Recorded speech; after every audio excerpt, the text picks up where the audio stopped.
All right. I'm good. Sitting in there. All right. Like what we do. Yeah. One day to the next. Oh, it's run. Yeah. All right. Sorry. Well, welcome everyone. Last meeting of the season before the summer break. That's exciting for some of us. Welcome everyone online. We will get started here. You can see that the agenda is on the screen here. Move it on here. There we go. And I'm proud to say that we have all of our official committee members in the room. Well done, everyone. Good job. Do we have no members? Is Tiago a member? No, Tiago was never a member because we had 2 meetings. On the agenda. So we have no members in our committee? Not yet. We're waiting. We're waiting. We hope we will soon. I know. We're waiting. Victor sent out a survey, Oh, okay. asking what they want to be on and if they can actually make the meetings for what they want to be on. Right. We have some that have really been making the meetings, so. Sigby, can I request that we Yeah. do the We Act one ahead of the city? Yes, yeah, so, can I officially get a call to order here, because it is 6:37. Clayton, are you good with notes for us tonight? I am. I may need to ask for a couple clarifications if the audio isn't coming out right, but I can take notes. Not a problem. Thank you, Clayton, as usual. So call to order at 6:37, official, yes. I want to take any friendly amendments to the agenda. Anyone, like Barry, you wanna move? Can we swap action items A and B? Because I feel like we've punted the We Act one a lot. Yes. Yes, okay. All around, and we'll share the more information. Any other, while I'm doing this, any other amendments, friendly amendments to the agenda you see on the screen? I can add something, I have a question topic for discussion. Sure. What's that? Oh, so there's a law that was passed during the pandemic, I can't remember which, I think it's a local law. It might be state, I can't remember, but basically it's in order to get, it's like the gas laws, like you have to get a licensed master plumber to install an oven, but it's like almost 2,000, the going rate, so it kind of is very onerous on homeowners, and a lot of people. Oh, it's the gas, yeah, you have to you have to refit. It's something like that, but we can discuss, but I just wanna see if maybe we can bring this up, because it's affecting me, it's expensive, and it's gonna become very burdensome on homeowners, Can when you, they have to replace that. while we're sitting here, look up the Yeah. number, and then once we find the number, we can look I've it up. been looking, and it's hard to find, it's very weird why there's not enough information about it, but I'll do my best, so. yeah. Thank you. Okay, Thank you. and Youth wants us to review the letter, the 2.5 billion homes now or whatever. Putting that in new business. Anything else to add to the agenda before we adopt it? Anyone online? Anybody visiting and have something specific? If you're not here for City of Yes or the We Act Reso discussion. Going once, all right, so adopt the agenda with said changes. So moved. Barry moves. Second. Liz seconds. Very good, I'm going to say that, Victor, we gotta vote. we're gonna vote. What's that? We gotta vote. We have to vote? All in favor of adopting the agenda, say aye. Those opposed, say nay. Oh, You got an eye from online. okay. All opposed, say nay. I think we're good. All right.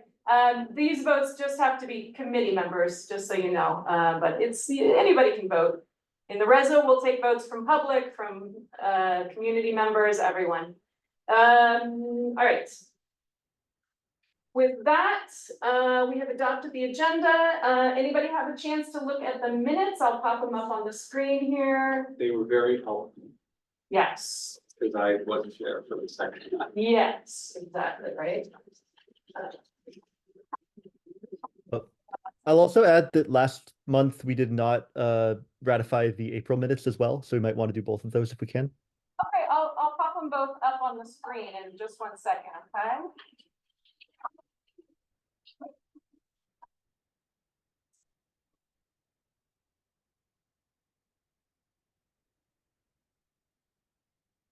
The two shapes. Time to do 15 things at once, okay. Minutes. All right, April minutes and May minutes coming up. There's April. There's May. And now I will share. Script.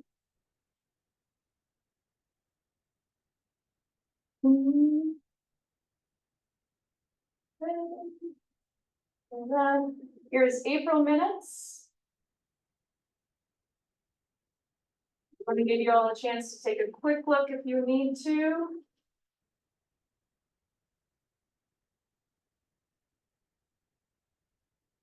Um,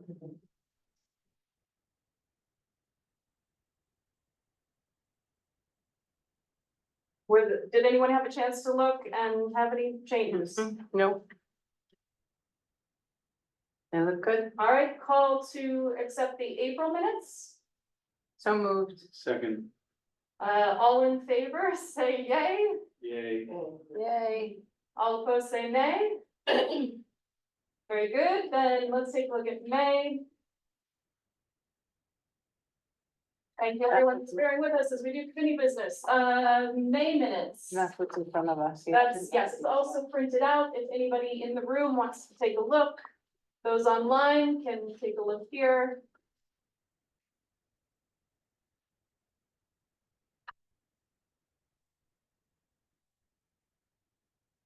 Move to adopt the May minutes. Barry has moved to adopt. Anybody second? Second. Very good. So May minutes, Alana, second. Ilana seconded. May minutes, everyone in favor, say aye. Aye. Everyone opposed, say nay. Okay, so April and May minutes are officially ratified, as we say. Let me get back to the current agenda. With the changes.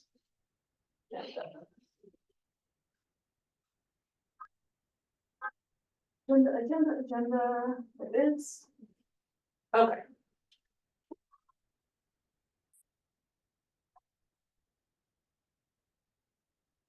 That is not the current agenda. What happens? Save them.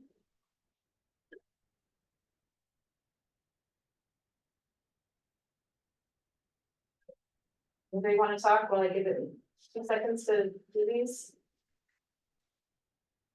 Are we under introductions? We are under introductions. Liz, can you lead introductions of folks? Sure can, Signy. So Thank you. we will, as we do during all of our housing, land use and zoning meetings, we will go around the room and just introduce ourselves. How many people do we have online? I don't know if we have any, Not that many. no, 9, can't see that number. We're Oh, off there's our 9. usual schedule. Right, we're off our usual schedule. I mean, I'm off my usual schedule. So I will start. So I am Liz Vitakis, co-chair of Housing Use and Zoning. I live in an HDFC on Common Avenue. My full-time job is in architecture. And yeah, I love this community. I've been active with the community board since 2010. And yeah, great to see everyone tonight. Annette, would you like to go next? Annette Robinson, 13-year member of the board, I believe. pretty much a lifelong resident of the community and vote for all who are here. Thanks, Annette.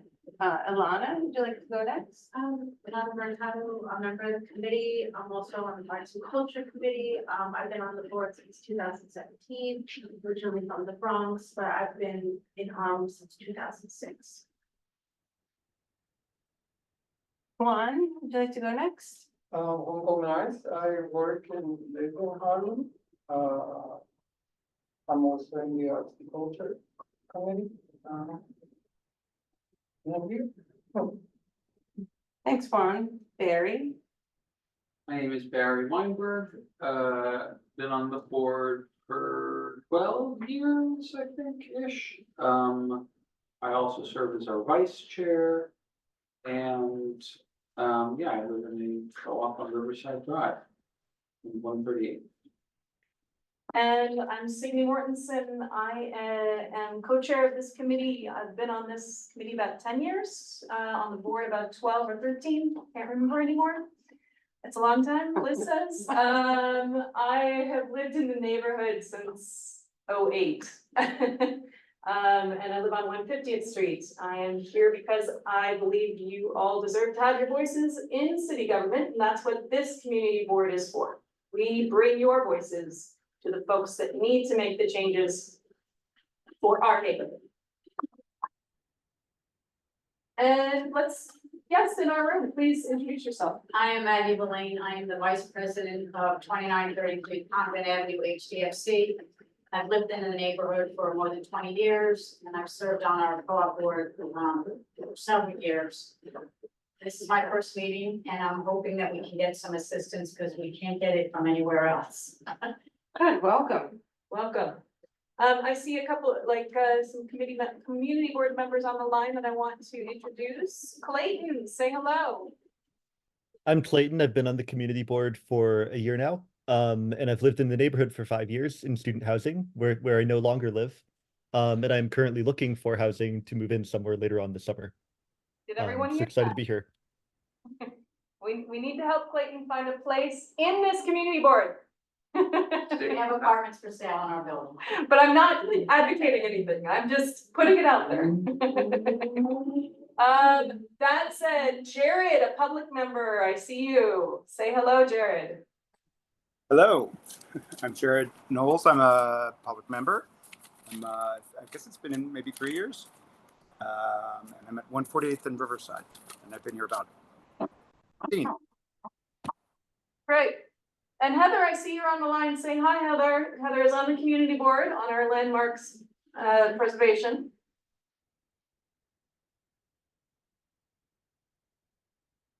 Perhaps she can't hear. Stepped away. Heather, if you're on there, we're saying hello. Okay.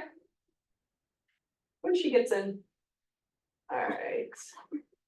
All right, this mouse is still being kind of funny. There we go. All right. Introductions done. Presentations. We don't officially have any presentations because we have some resos that need to be covered that we've had presentations on before. So we'll just defer that. Announcements. If anyone has announcements that must be made, now would be the time. If anybody has come on the line and you had a specific ask or question for us here at the board and at the Housing, Land Use and Zoning Committee, now is a good time to make yourself known. Do you have a specific topic that you wanted to bring up with us? Yes. We have been in HDFC for almost 30 years. Yeah. We are out of our former regulatory agreement where the flip tax was changed by 99% of the community. We are currently living in our old regulatory agreement until the new one is in place. We've gone to the mayor's office with no help. I've written to our representatives in District 7 and District 9 with no response. We've called HPD with no help. We'd like to have a new regulatory agreement. because we need more than $2.5 million worth of infrastructure work in our building. Mm. Our building is 114 years old. We need 2 new roofs. We need a cornice to be replaced. We need fire escapes to be repaired and or replaced. We need help. You need a loan. And in order to get the loan, you have to be an 8A loan. You need to be in a regulatory agreement. We want to negotiate the regulatory agreement, and HPD has told us, sign first and then you can negotiate. But that's not the way I roll. Nobody rolls like that. And we need help. We can't even get a copy of a draft regulatory agreement. And we don't know what else to do. We don't know where else to go. What is the address again? 2933 Convent Avenue. 2933. Oh, you're all the way down at the end. 129 Convent. Where the line that is. The You know line. where the laundromat is? Yeah. That's our. And then the building next door is ours. I have several questions. How many units? We have 42 units. And before I ask question, well, what has HPD given you anything in terms of regulatory agreement?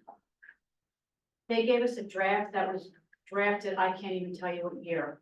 And they said, sign this and then we'll negotiate. It's not final, but if you sign it, then we can negotiate after it's signed. I haven't even seen that document. HPD, I will start, so we've been working closely with some HDFCs in our neighborhood that are in various parts of distress. HPD is not a friend with HDFC. Well, we've been dealing with, I don't even know if this person is still there, Mark Madden. Oh, no, he retired several years. Okay, so when the last time we had a conversation with him, every time we asked a question, we got a different answer every time we asked the same question. They're not helpful. No, We need help. So you need 2 point, how much? We did a reserve study several years ago and the priorities were listed. So we now have our architect engineer going through, giving us a scope of work on the priority projects. And we're estimating, and this is a rough estimate on my part, at $2.5 million. And you have how many commercial spaces? We have 1 commercial space. You have any cell phone towers? We have no cell phone towers.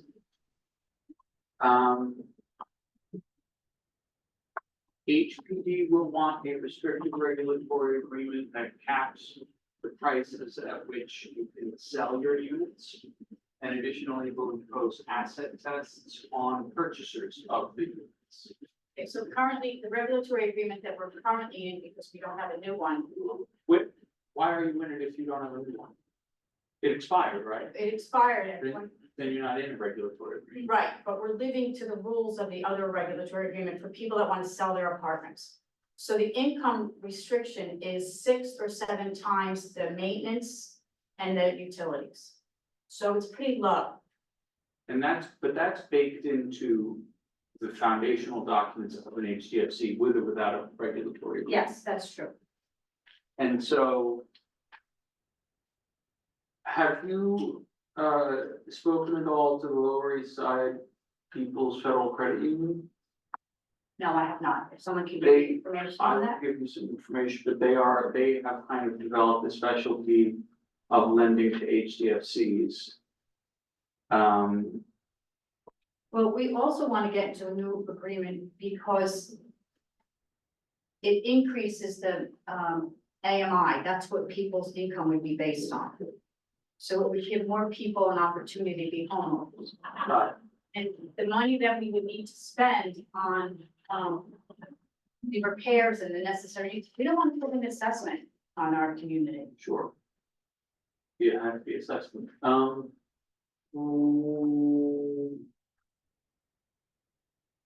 We've been following the rules for 25 years. Right. We have elections, we have budgets, we have a property manager. We listen to our community, we have shareholder meetings, we have board meetings, we have elections, we have staggered terms so that the board isn't swept out at the same time. So I don't, and this is my own personal opinion, I don't think there should be a cookie cutter approach to this. I know some HDFCs need help and they're not doing budgets and they're not doing elections and they're not holding meetings, but that's not us. Do you owe any money on your property taxes or water? No, Oh, yeah. Okay, yeah, I mean. So the new Mark Matthews is, I think, Patrice Momon? Or Momon, I'm sure you know this, there's no phone number or any way to reach anybody there. well, let's talk afterwards, but you would be a good candidate for a relatively light touch regulatory agreement. That would then enable you to get a loan from both the Housing Development Corporation, because it's a lot of money, and so you probably need that. And then maybe another one from HPD, both at very low interest rates. Right, so the 8A loan, our property management company's been helping us with that. We applied for that, but because we're not in the new regulatory agreement, it kind of just pushed us to the side. Yeah, the other issue with the regulatory agreement that they will want you to sign is that it will require you to hire an outside monitor, Which I hear as you have. which is criminal. And Well, it's funny you say that because in the draft regulatory agreement that I found on the HPD site, it says you have to hire a monitor, which I'm assuming is you have. But if you don't like them after a certain amount of years, or they're not fulfilling their responsibility, You can release them from their contract at the approval of HPD. HPD and you have, I know. yeah. So I would strongly encourage your building to try to get a regulatory agreement without a monitor. HPD would have to play ball, but I'll send you the contact information for. Do you think that's a possibility for us to get that? Maybe, Are there other HDFCs that are in our boat? kind of, you have sent them a regulatory agreement, they signed it. This was not for an 8A loan, this was for an Article 11 tax abatement. It's been 6 years and HPD still hasn't given the certificate of compliance to the Department of Finance to get their tax abatement. So HPD has seen 100% turnover in the division that handled HDFCs in the past 4 years, I think. And that could be good or bad, depending how you look on it, because that division was never full of fantastic people. But there are a lot of landmines. In some ways, you might be better off like just getting a private mortgage on the building, even though it would be more expensive and burdensome. Because then there wouldn't be unknown landmines that you might step on. It would be known expenses that you're incurring. And I'm happy to talk more afterwards, but like we've been through a lot of this. So our concern with not having a regulatory agreement, we understand that this is coming from somewhere you have, I think. The longer we're out of a regulatory agreement, we don't get that tax abatement. So say we sign a new regulatory agreement 3 years from now. We've been out of our regulatory agreement for 2 years, so we won't have that tax abatement for those past 5 years. It starts at the point, the day you sign, What taxes? Well, okay, many things. not tax abatement. What, It's not an abatement, it's a lower tax rate. which one do you receive or were you receiving? Yeah. Yes, Okay, that's a lie. You have this lie. You have lies a lot. You are still currently receiving the tax abatement. They cannot take it away from you simply because your regulatory agreement has expired. I don't think you have knows our regulatory agreement has expired. I don't think anybody knows. Good, and they don't need to know. It's Exactly. none of their business. But so your damp tax abatement will probably expire in 2029, which is when everybody's damp tax abatement expires. HB has tried to use that deadline to push restrictive regulatory agreements on everyone. If you wanted, you could get an Article 11 tax abatement, which can be up to 100% and can be retroactive. In fact, most of these tax abatements can be retroactive, which is another lie that you have us told you. We're not a member of UHAP, by the way. Good. But you have us a scam. But the we should talk more offline. But we talked a lot of HDFC talk in this committee, so. There's other feelings for members of my board is, let's just sign the regulatory agreement that they have. We'll get an 8A loan, an A8 loan, whatever it is. And they're never gonna come check on all the regulations that one. I'm like, I am not taking that chance. I can tell you that they don't. I know, I know they Because don't my until building- somebody complains. Yeah, If because someone complains in the building, then they come down with a sledgehammer. I mean. Everyone is ignorant in my building of the regulatory agreement on our HDFC and nothing is ever, there's. I've read it thoroughly. It was like, when I read it after I bought my place, was thoroughly disturbed. Thoroughly disturbed. Are you in, you're not in the new one, are you? I don't know. Circuit 2017. Yeah, I mean, no, it was. I mean, I was 2017 when I bought in, but that regulatory agreement has to be, Ours was from the 90s. yeah, ours was probably from the aughts. Like 2000, something like that, 2005, something like that. I mean. They're totally hands off. Well. Well, my other concern with that is the regulatory agreement that's on the table is a certain amount of money has to go into reserves, which we're okay with. But if you want to spend it, you have to get approval from your monitor and HPD, and I can't wait that long. Well- Like, I know how the wheels of government work. Yeah. We should talk more, but this is why I'm saying in some ways. It would be better to have. A private loan. I could never sell that to my building. Well, I mean, you have to do the numbers, right? Like, because it wouldn't be an assessment, but it would be increased maintenance costs. Our maintenance was increased 10% and will be increased 10% for the next 5 years. From 2% to 10%. 10% each year for 5 years? Yes.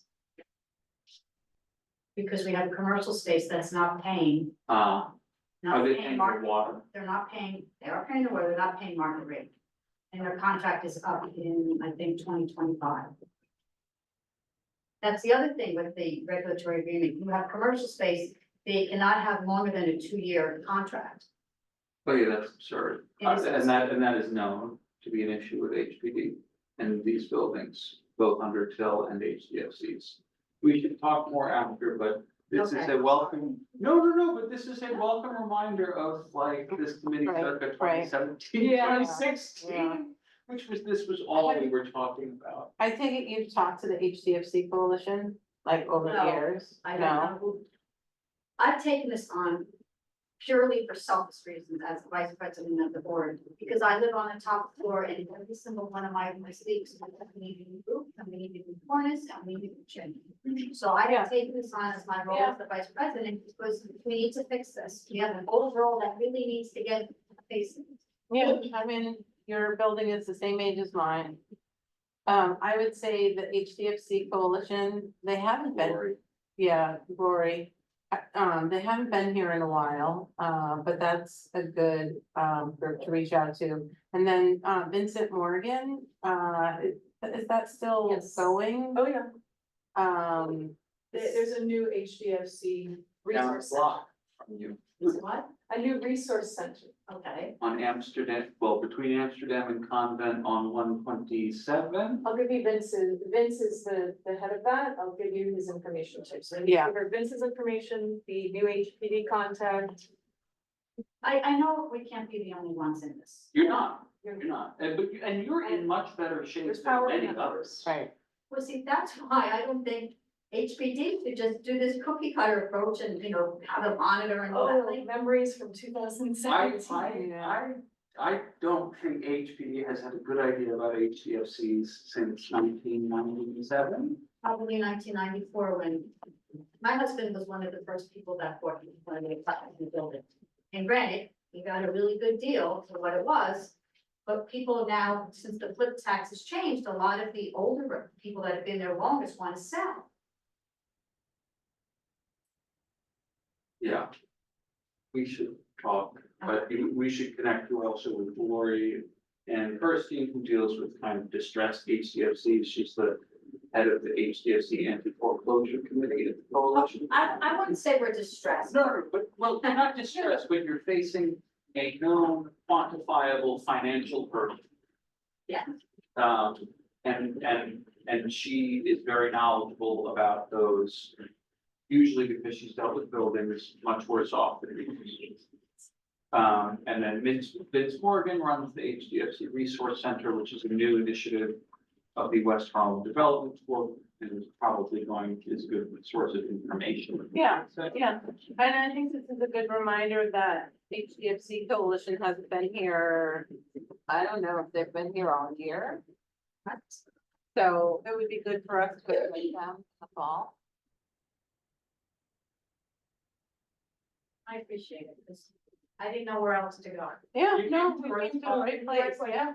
Yeah, I've worked in government for 37 years in both New Jersey and New York, so I get how it works. But when I get an automatic response from a representative that we're supposed to represent our community, that they're really busy, they'll get back to me when they're not so busy. It's very distressing to me. You reached out to one of our elected officials? and I they did, said- I reached out to the elected officials. One, I got no response, the other one was an automatic response to the email. Yeah, let's talk more offline, but you have probably worked in relatively competent and above board government agencies for 30-something years. Okay, well, I work for the Port Authority of New York. Oh, well. I'll just leave it at that. Well, okay, so maybe you know what you're dealing with, but the Division of Asset Management at HPD. Y'all talk offline. We are recording, so. Well, my concern is that there's a lot of HDFs in this city where they provide low, moderate, and affordable housing for people in the city. And there's no phone or contact person to deal with any of this. So if you look at our budget priorities, you'll see ranked very high under capital is low-income loan fund for HDFCs. Our district has the highest concentration of HDFCs in the city, which means in the state.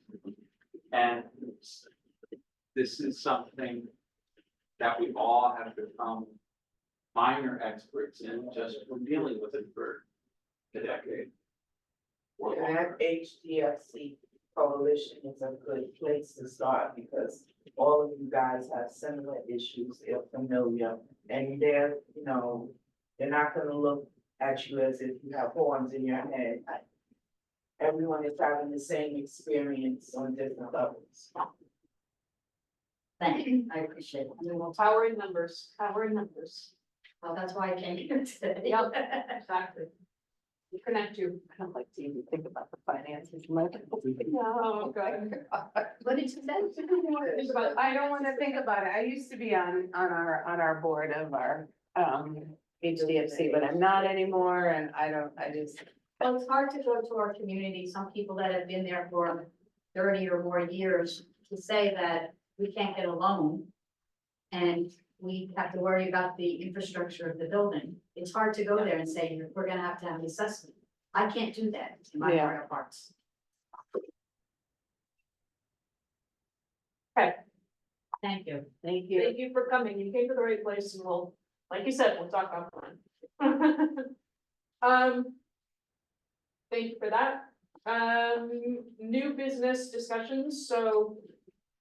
Yutha has told us there's a letter that the comptroller sent us asking for an immediate, response for, an increase to the Homes Now budget, and asking us to sign off on this within a couple of days, which we all said no, because we have questions that we want HPD to come answer them, and we can't get them to come to a meeting. So, until they come to a meeting and talk to us about some of the programs that they're talking about increasing the budget on, so we can ask, why is this not benefiting our neighborhood? Why is it cost prohibitive to apply for these programs? Until they can answer those questions and fix those problems, we don't want to increase budget. So, with that in mind, apparently they did extend the deadline for this letter. So we are redrafting the letter to say that. They had a blanket letter for all community boards to sign on to this, and so we're not signing. That's so helpful. Yeah. So, let's take a quick look at that and see if this is the letter we want to send out. Okay. Stop sharing here. And thank you to Edwin Torres, who helped us redraft the second version of this. He was very helpful in that. All right, so. You gotta minimize whatever that scary stuff is. Oh, yeah. That is on this computer. Okay, there we go.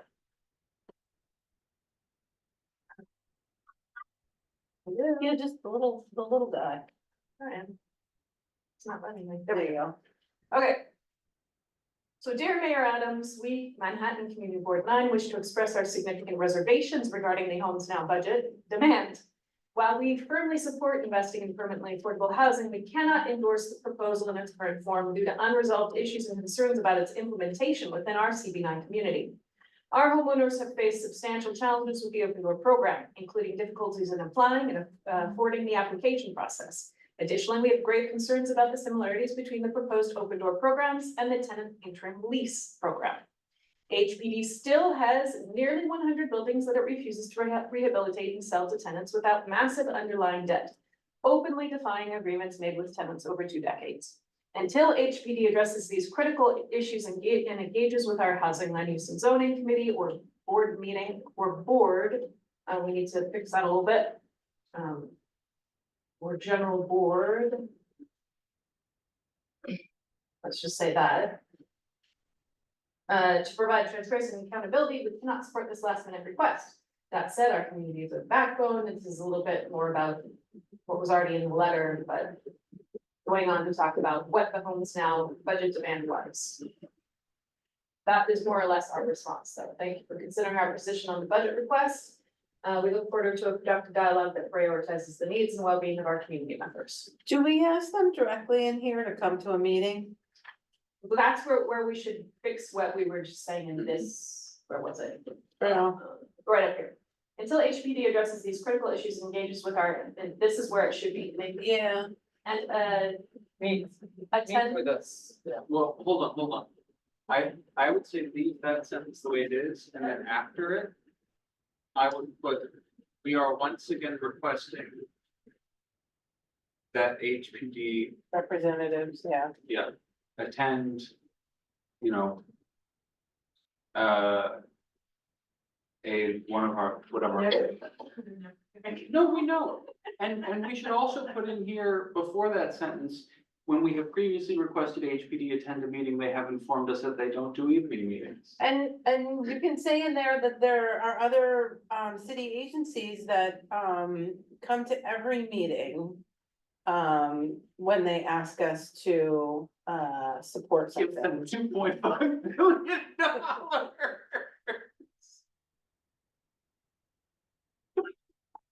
You know, like Paris is well worth a mass, like 2.5 billion is well worth the CB9 meeting. Yeah. Attend, how about let's just say that attend the September meeting. Yeah. They should be the funded, rather than anything. I mean, They were There's, funded, how there's a chapter, I just sent you this link, Barry, that the city, I think you just sent us a few months ago. We say that and or here at the general, sorry. What we can write to the city about, budget issues and how we're running the city. And HPD should be the funded. I mean, they do the worst job. They don't answer anybody. We have decades of them refusing to answer tenants. At the end of that sentence? Can we say that in there? I think we want them to come in September, though. Oh, okay.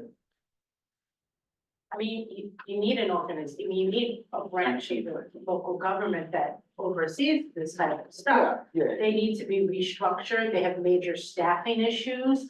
You know, there's a plethora of issues that obviously I'm gonna, you know, not gonna get into, but I wouldn't say defund, I would say restructure and reprioritize. Oversight, Yeah, we need oversight. well, and HPD is quite comfortable in their secure belief that they are the permanent government of New York. Yeah. Because they kind of are. You know, mayors come and go, HPD is forever.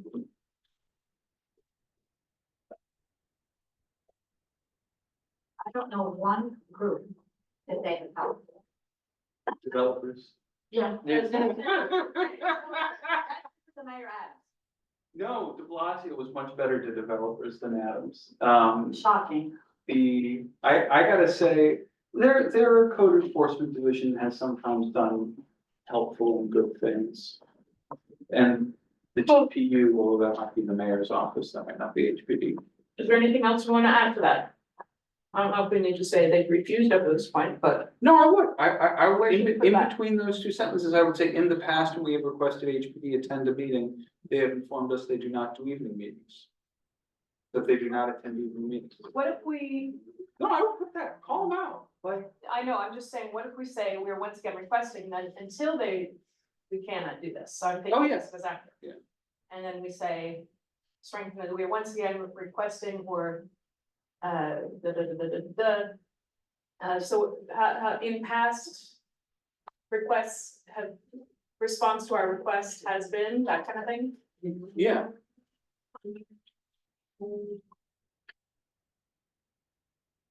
So Barry, is that chapter situation, is that charter situation, anything that we can write as a, Oh, the charter revision committee is meeting tonight. yeah, that's why. But anyway, listen, is there any way that Community Board 9 housing committee can write and tell all the stories, all the horrible stories that we have with HPD and the refusal to commit to the community? I sent you the link just now, you can check it out. They also have an email where we can write to the city, and this is very important, right? Because we have to make a change with it. We have to also connect with people like the city advocate. He is somebody who's willing to fight for people and against bad language. You know, I mean, whether we like him or not, he's somebody who has done the work. You know. But I'm very curious about that charter situation. Can we write this up? Yeah, we should come up, I mean, we could find ways in the charter to incorporate better oversight structures for HPD, or maybe require that they attend borough's district service cabinet meetings, which they also don't attend, because I guess they don't do daytime meetings either. So how's the final sentence then? Until HPD does the wages. Past responsibility. The one I added was, in past response to our request has been that HB does not attend evening meetings, which is unacceptable for community board made up of volunteers who can only meet during evening hours. Can we also say something like, Be this responsible. is really convoluted, but like, the mayor's like, this, the city of yes, and what with the zoning, the housing that they want. The zoning amendments. How like they're a key, agency that's supposed to oversee this and supposed to nurture like affordable, I mean, I live in an HPD affordable housing co-op, different than what we're dealing with, but anyways, issues with that too. But can we say something like, that, they've been failing at their goal or at their duties of, right, fostering affordable housing, and here we are with like, this new zoning amendments, which is encouraging, like finally there's speak about, oh, we need to build more affordable housing, and there's this major plan, and here they are kind of just like dragging their feet and being incompetent, you know what I mean? Like, is there any way that we can say like, they need to like, if we're gonna put our money where our mouth is, the city, that they need to step up and, you know what I mean, and I don't know. Is it negligence? You know what I mean? Negligence or incompetence? Well, no, there's I mean- $15 corruption, but Yeah. Oh, there you That's- go. I don't wanna say. but no, but that's a good point. Maybe in the letter we could say something like, where would we put it?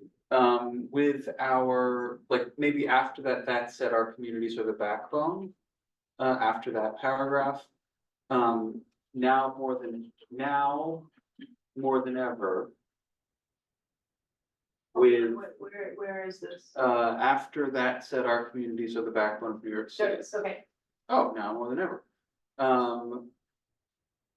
HPD, the city needs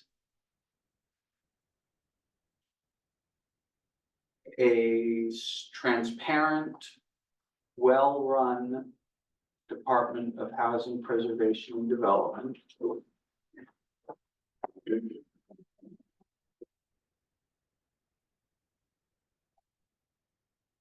That's invested in to promote like affordable housing. Yeah, well, and to partner or to implement, to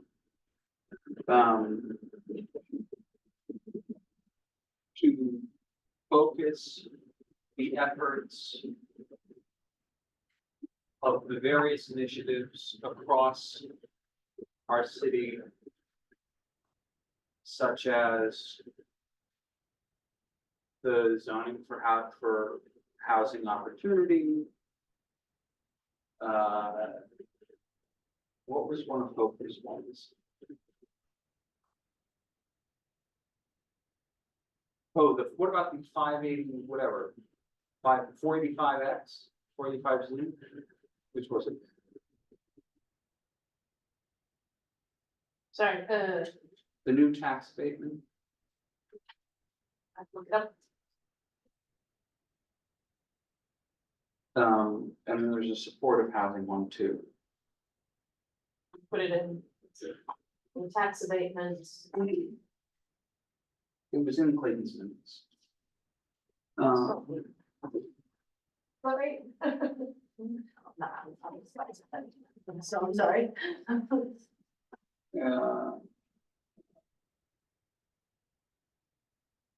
485X, 485X. which is the new 421A.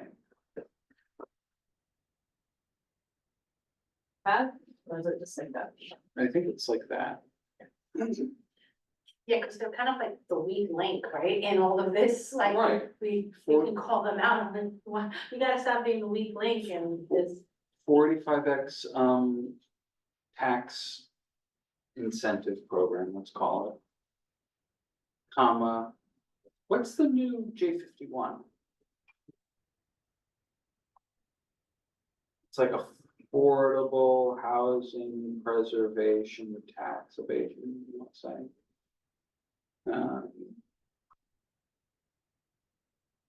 J51.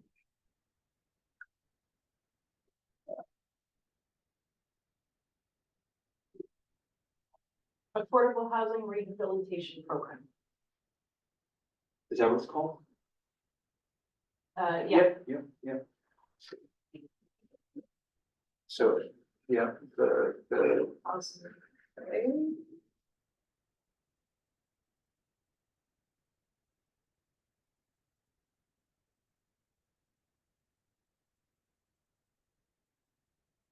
and then what's the other thing they're doing? Are they supposed to be doing? Is that the AMIs thing with the zoning? What we just met on, The UAP, yeah, that's in the oh, zone. that's, no, right. They got another thing going on, supportive housing probably. And I would just say supportive housing for the push.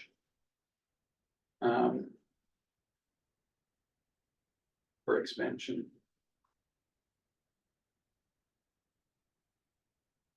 And much more. Much more.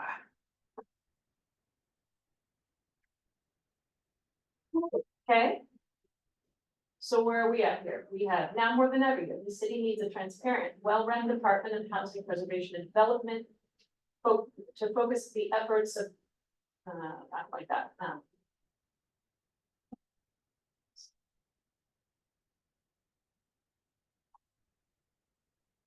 efforts on, how about that? On the various initiatives across our city, such as the zoning for housing opportunity, 485X, tax incentive program, affordable housing, and supportive housing, especially much more. And then. And then maybe the city must deepen its. Must also deepen its investment. I mean, basically, I think in a world where HPD wasn't the dumpster fire it is, we would say absolutely.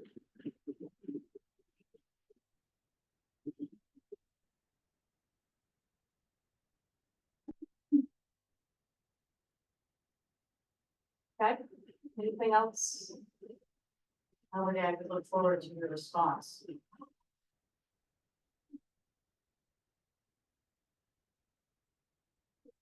I would have, actually, back at the thing where they don't do evening meetings, I would say they have also refused to attend our district service cabinet meetings during the day.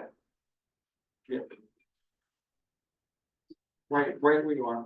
Yep, I'm reading, and in past response to our requests. I mean, they have held meetings here at CCNY though, during our time here. I remember there was a guy who came a bunch of weeks ago. You're talking of Anthony Carrion? Yeah, but he also came to advertise those events. They were meeting here at the architecture court at CCNY. What were they? A few times. Was that the Civic Engagement Commission or was it? Probably, we said to reach out to the community, but those events are never well attended, so they do it on purpose. Obviously, all of this is on purpose. This is a Kafka novel. You know, they just want you to get lost and never come out. But anyway, the guy came to advertise and push it. He was really sweet. No, Anthony Carrion is great. He used to be co-chair of our Landmarks Parks and Preservation Committee. Wait, he's at HPD now? No, he's No. at the Civic Engagement. I'm sorry, but I didn't hear that, okay. No, that's He good. did talk to someone at HPD that said they were willing to come to day meetings, but we need to hear them say it last. We got a name. They were willing to come. We should ask him and talk to those people specifically.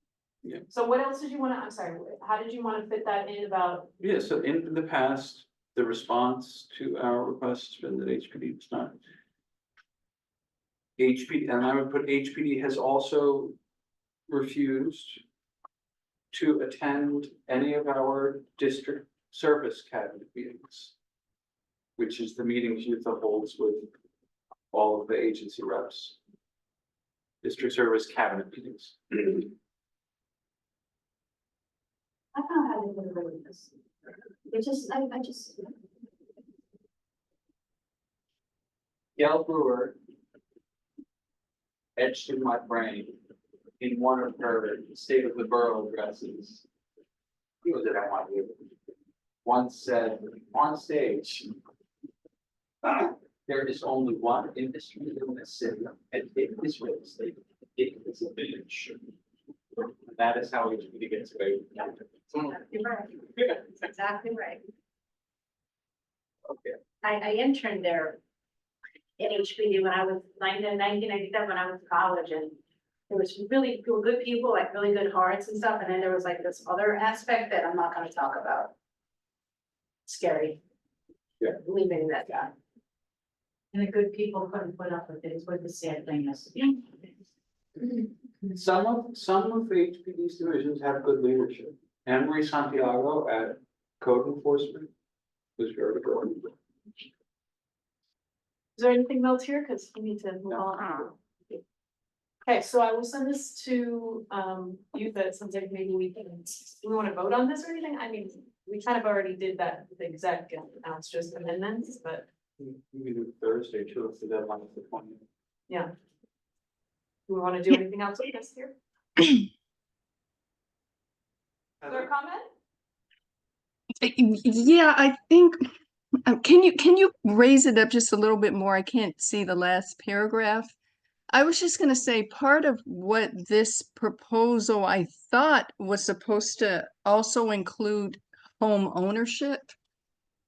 And what this doesn't address are the rising cost of property taxes and property insurance, which it's part of the reason, or a major part of the reason why people are not able to secure home ownership in our community. And especially for small property owners. There was an article that recently came out about how underserved communities pay more in property taxes than other communities.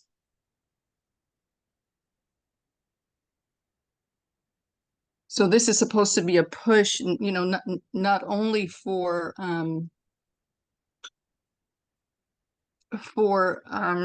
to curb the affordability crisis when it comes to renting, but also there was one of the programs dealt with home ownership. The two programs that this budget request is Neighborhood Pillars and Open Door. The Open Door was home ownership, and that's the big one that we have concerns about, that they have not made very accessible. Right, but when you own property, one of the main issues with holding on to your properties is the rising cost of property taxes and insurance. Yeah, I don't think HPD, I don't think we should bring that up in this letter because it isn't a part of what we were asked. Sounds like another, yeah, it's another. Like it's an important thing for homeownership affordability, but they specifically asked for 2.5 billion extra funding for these two programs, which are pretty well scoped. Question, just, so are these programs gonna play out like the HDFCs, or are they gonna play out like my building was an 80-20 building co-op?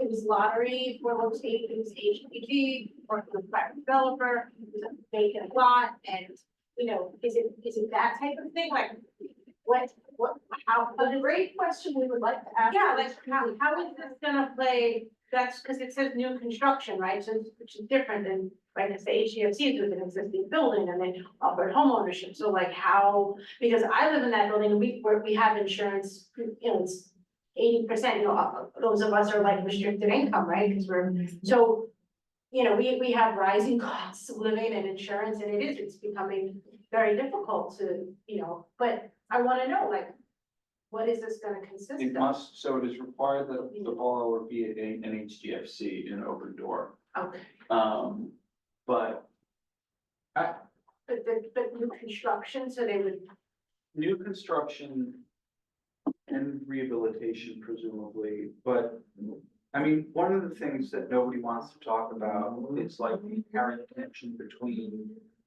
we want affordable housing, but then we want home ownership. And the part of the reason we want home ownership is because many people, mostly communities of color, have traditionally locked out of generational wealth through home ownership. But if in this, the price appreciation that you're allowed to realize under the Open Door program is 2% a year, which may have been fine from the de Blasio years when inflation was 1 to 2%. But you're basically like, your home is going up less than inflation these days under their 2% price increase. So like HPD is more concerned with creating affordable housing than it is creating useful home ownership. And so the question then becomes, well, then why bother with home ownership at all? Like, and that's something that is way bigger than this one meeting, and that could be like a whole forum in and of itself that we used to do. But, like, nobody wants to talk about that contradiction.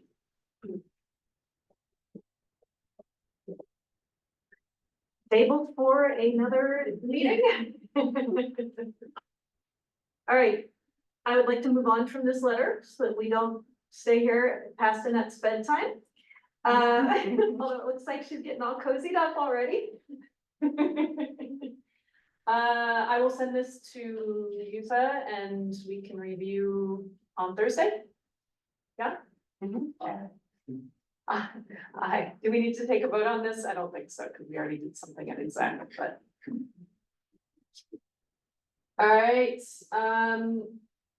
that said, let me put up the agenda again, just so I'm following.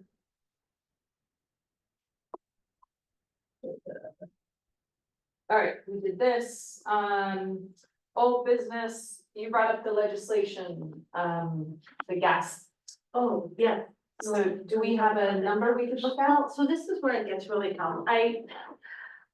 okay, I think it might be, give me 1 second, I think it might be local law 152, but I'm not sure because it says local law 152 of 2016, but this particular thing that I'm talking about came into being like in 2021. So basically, okay, it's requiring, I think it came out of like the gas explosions that happened, but those were in commercial buildings, it was a completely different situation, but whatever. So basically, if you want to replace a gas oven, right, like you're a homeowner and you live in a co-op, like myself, and you want to replace your gas oven. So now when you take out, you know, you have to take off the old oven from the gas line, right, you have to cap it, and then put the other oven in. So now, under that law, it's considered an alteration, right? So before, anybody like a big super or somebody from Home Depot could do it, right? So somebody who's certified that, you know, you could just do it. Now you have to get a licensed master plumber. These guys want at least like between 1,600. We just went through this. We had a gas leak in November and we got our gas back in April. And we needed to have a licensed plumber file a permit to get it. Right, it's the LA, the limited alteration agreement. Yeah. So for this, it's not even like a leak, it's just if you wanna just get a new stove. So now, in order to cap the line, they're considering that it's on the DOB's website. You cap the line, that's considered an alteration. It's the same crap that has been going on for decades, right? But now they're considering it an alteration. So because it's an alteration, a limited alteration, you have to then get, you know, and the interesting thing is some management companies are enforcing it and some aren't, right? I spoke to the DOB, they're like, oh, everybody has to be enforcing it, because if they don't, then your management company isn't in compliance. But when I spoke to somebody at PC Richards, where I got my oven, they're like, yeah, not every place enforces it. So my building, they're enforcing it, and I've been talking to different plumbers, and, you know, we're trying to do like a group thing with multiple people who are getting ovens to bring it down, but like, the lowest the guy wanted to go was like 1,600, my oven is like not even 1,000, it's like $900. And so I've been operating without an oven for like 3 years, because during the pandemic, my igniter went out and I'm like, I want a new oven. And I used the gas range, and I have like a countertop air fryer convection oven, but I want to get an actual oven. So it's expensive, you know, I mean, I'm like, you know what I mean? This is burdensome on homeowners. This is supposed to be like an affordable, and it is, it's an affordable co-op, right? Like we're lottery people, like we got our apartment from the affordable housing lottery. Our expenses are going up, and now we have to pay like damn near $2,000 for a plumber. But Also, it is ridiculous. Also, if you go to the buildings department, you have to have an architectural drawing on how the gas is going to attach to your appliance. I mean, that's even worse. I mean, what we were told is that, so the plumber, you have to get a licensed master plumber or an equivalent, that's what the law says. I don't know what an equivalent is. Been looking to find that out, but you have to have them come in, and then you have the Department of Buildings has to come in and inspect your oven. It is so cumbersome and burdensome, and so for those of us who are like affordable housing, you know, co-ops, there should be some sort of like subsidy or something, the government, you know what I'm saying? But there's nothing. I've done tons of research and I can hardly find anything about it because it's new, because a lot of people maybe haven't needed to replace their ovens yet. And so a lot of people don't even know. And then a lot of management companies don't even understand it. They're charging people extra fees and things. It's a nightmare. You have gas oven Yeah, and you bought a new gas oven. I bought a new gas oven and I had to hold off on delivery because, you know, in order And to. all the plumber is doing is taking one oven off and It's the putting a new same oven on. thing, but because of they changed the definition, you know, And I don't know if it's this law, it's so, it's so amorphous, when you go to do the research, I just keep going in circles, I'm trying to find out the language in the law, I mean, I'm an attorney, I'm like, I know how to do that, but like, I can't find it on here. I wanted to find like the legislative history, and like, I can't find anything, so if you guys can help me, or we can bring this up to like city council, if it's a local law, and be like, hey, there are people who are, income restricted homeowners that this is affecting. It It's looks like ridiculous. it's this, right? It's inspection entity process. Is it 152? And they don't provide training for new homeowners to understand all these things. Yeah, no, and when you Google it, it's, you go to Reddit, and people are confused, it's so, because it's so new, and a lot of people haven't had to deal with this yet. But and the other thing is, right, because they want everything, they wanna like phase out fossil fuels, and I get that. But if I wanted to get an electric oven, I would have to run a line, because I don't have the 250, I think it's 250 volt outlet. I don't have it in my kitchen, so then they would have to run a line into my apartment, create another outlet for the meter. The problem is, if everybody did that in the building, and this is what I've been reading up on, we would go over our allotted amount of electricity, so then we would have to go to Con Ed. And that's like a big, thing lurking in the shadows with all of this legislation that's coming down, like I think it's local law 97, I can't remember. But if because you guys should convert to electricity, but essentially a lot of these older buildings, it's not possible. And people don't realize that. I mean, I think 97 might be newer buildings, Yeah, I so know. that's something different. Vince Morgan talked about 97 last Right, time he was yeah. here, and so they're paying attention to that at the HDFC Resource Center. I'm sure that other buildings and other folks have been looking at it, 152 here. Who can we get to come navigate the weeds is the question. Can we get maybe? I looked into that because I have an electric stove. And it doesn't help because what you have to do is you have to get an electrician, you'll put a box next to your outlet. And now that electrician will cost you $2,000. Yeah, well, I spoke to my super, they have to run a line to the basement. Yeah. Like I live in like a new building, they have to run a line to the basement and, set that up and then run the line up to my kitchen, and we couldn't even do it, because if everybody wanted to do it, it would increase the use of electricity in the building, and again, like, not a lot of people realize, like, we have an allotment, a certain like amount that the buildings can't go over, or else you have to go to Con Ed, and I don't know how that works, but I know that that's a thing. But you can stop using gas. There's a lever on the back of your stove that you can close the gas from coming to your apartment anymore. And then you can run your stove, but you won't have enough. So that's the only I want to know. setback. Yeah. It's hard using my calendar, sorry about it. Either way, it's gonna cost at least $2,000. Because you have to get the plumber to get the gas or the We electrician. could ask the building department to. I'm gonna tell you about the building department. So they identified a gas leak in our building on November 4th. Con Ed shut everything down. The building department had to come out and do an inspection. They found shit, excuse my French, that has been there since the building was approved with a building permit that they said was illegal, that they approved in the past. I'm sorry. And it's a nightmare. We got our gas back on April 12th from November. And we had a plumber, because we use a plumber that our management company gave us, and me as a resident, I had to pay for them to extend my gas line for my dryer. He wanted to charge me $1,600. I said, I'm not paying that, because the building department didn't have to be extended. So our management company actually negotiated with our plumber to get it down, and I paid a lot less, because I'm like, this is ridiculous. But I agree with her. I'm like, they put these onerous public laws in, or these local laws, they don't really know how that affects the people that are gonna have to do this. And why would you need why would you need a master license? Because they changed the language, they changed the definition. Have our super do it. Yeah, we have our super do it. Right. It's still, and I spoke to we have a very nice plumber that we've been dealing with, and even he said, he's like, like he has his license to handle gas stuff, but then on top of that, you need like this. Here's a right here, license master plumber.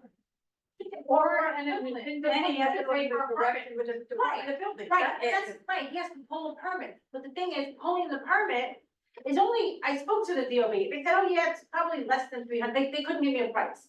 But I also did some research, they said it's anywhere between like 250, 300. So the plumber has to pay that, right? So when I said to like the plumber, he's not a master plumber, he has to work with one, like, why is this so expensive? He's like, well, you're basically paying the licensed master plumber to show up, to oversee, he doesn't even have to do it, he has to oversee the work. All they do is sign the permit, Right. they don't even show up. And then they have to come back, when the Department of Building Inspector comes back, they have to be there to look at your oven, which is ridiculous. Like, I'm all for safety and everything, but I don't know if they realize whoever wrote this, I guess, well-intentioned, and I wanna find the legislative history on this, like, I wanna dive into it, but like, they, didn't really think, oh, well, it's gonna cost folks, homeowners, like, damn near $2,000 to do this, which is absolutely ridiculous, because The master plumbers know you need them, and that's why they jack the price. they're the one, we're at their mercy. And I know it's expensive, because they have to pull it, but like, you pay 300 something, look, but you're charging me like damn near $2,000 to come and look at something, it's ludicrous. So I don't think there's enough knowledge about that, and I wanna dig into the legislative history and find out where this came from, so that we can shed some light on it and make people aware that this is hurting, this is hurting the affordability of being a homeownership. There's also Being a homeowner. there's also a new regulation, because we just got a letter. It's based on your community board group, that every 4 years you have to certify that your gas is, there's no leaks in anything, and you have. Oh, yeah, that's part of, Yeah, we just got a letter for that, so we're good until 2026. Sounds like we need to Wait a get minute, you know who I think, everybody you know whose here bill I and think this together. was? yes, don't tell me, don't tell me. So who do we Take need a to ask? guess. Our borough president? No. Oh, okay. not that. Okay. No, the same person who wants us to write a letter for $2.5 billion to HPD, Brad Lander. No. He is in the council, yeah. Wow. So, we're gonna get here in September to Wreck it. Yeah. Who do we need here? Who's the one that needs to hear this? Is it Brad Lander? I think DOB maybe. DOB. Brad Lander's controller now, so we don't have to deal with the consequences of his bad. All right, so I have to get DOB to come talk to us in September. Can we get the city count, like Abreu and our council members, and maybe the meet, like, can we get like other people to? Can we bring that discussion to them, that like, hey, like, you guys talk about affordable housing, but then this is hurting people? Oh. It may have been Espinal, actually. I'm Yeah, telling you. if you see what I've shared on the screen, Mary, it showed the list. Sure. Espinal, Jemani, Yeah, Mark. yeah, so here it is on the screen. This is what I was sharing a minute Oh, ago. okay. And then what's the website? Is this in the, Levine's on there, Espinal, Rosenthal. I think they had good intentions, but I don't think they really understood, right, how this would affect the affordability of.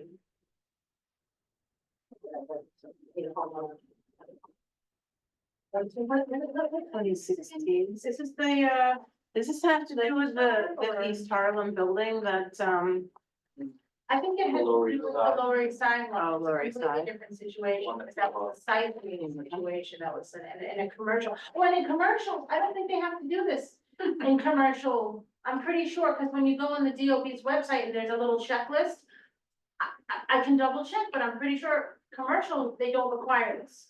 I could be wrong. But that would be really interesting.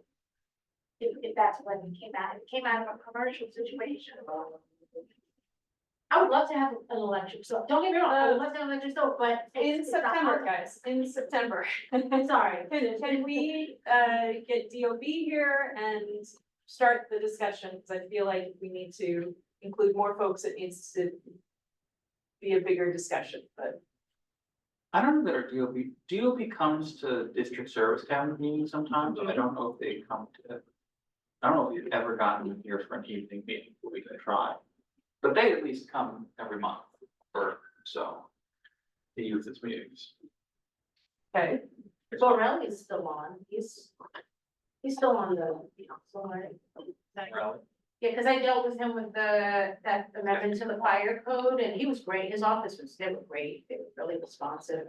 Ulrich was head of the DOB for a hot second. Before he got caught up in the illegal gambling ring. So what's our next step, you guys? Invite DOB. Okay, invite you in September to talk to us about this. Okay. Full business, let me put this up on the screen.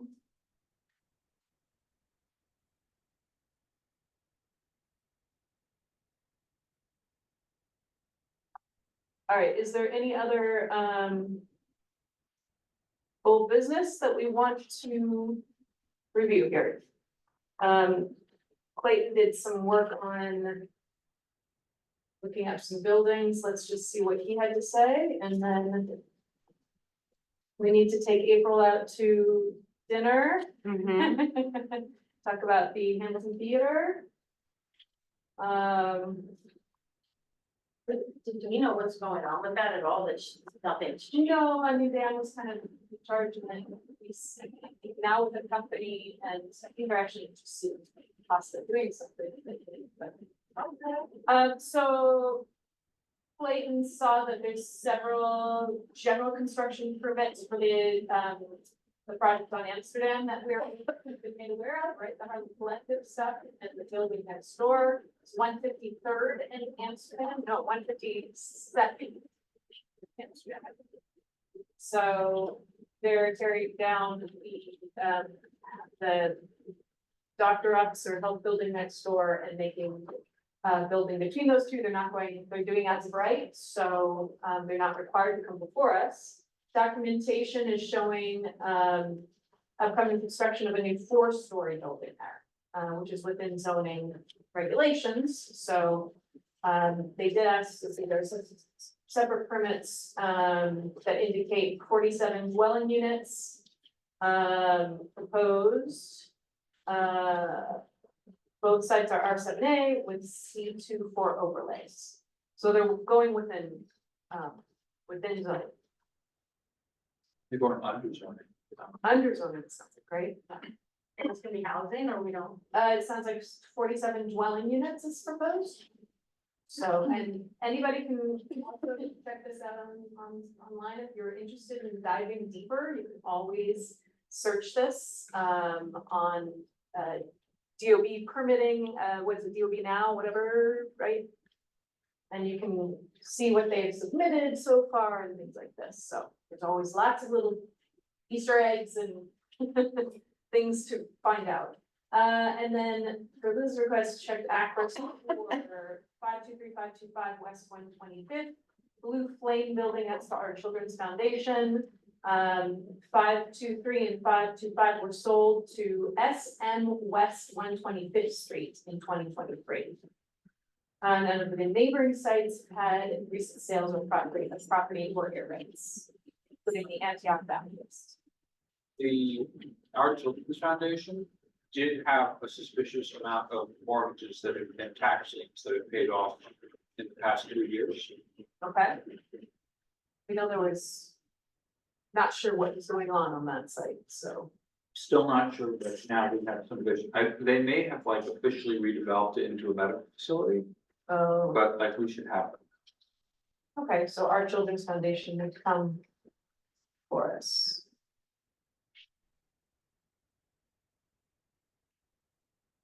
That's.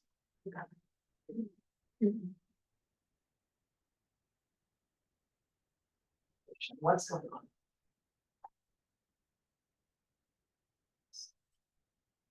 on? And then further permitting activity occurring on the following sites seems consistent with past activity. 451 Convent, yes. 14639 West 142nd demo. 1440 Amsterdam. Construction, Manhattanville houses. 521 West 134th Street construction, and 523, 525 West 125th Street demolition. So that's what Clayton found. Anything we want to follow up with on that? Good to know. All right. Moving along. Couple of member updates, hoping that, next year maybe we can find a way to get a forum going or some sort of forum. It's been a busy year with lots of city of yes and all sorts of things, so we've been a little overwhelmed. We look forward to our, public members, anyone else from the community that might have something interesting to bring forward, want to help organize events for the community to get the word out, make sure the community's you're hearing what we need out there. I have, Barry, I have an update. yes, The Section 8 waiting list has reopened at HPD. They're taking new applicants for the first time in years. Palante, I thought it already closed. No? already? Yeah. Yeah, it's already It's closed. Sunday before that. Oh. They opened it for like a hot second and Yeah. closed it up. Yeah. Palante and Robert Jackson are state senator who used to cover us and now is north of 157. Yeah. They processed a lot of applications. Okay, that's good to hear. No, that was like for a hot second, it was open and then it was shut. I think they did 400. Wow. Okay. Take April out for Hamilton Theater. Anything on Till, Barry, that you want to mention?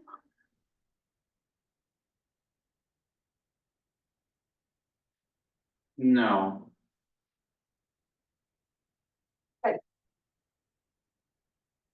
I think we had a nice HDFC discussion, so. Any Morningside Heights?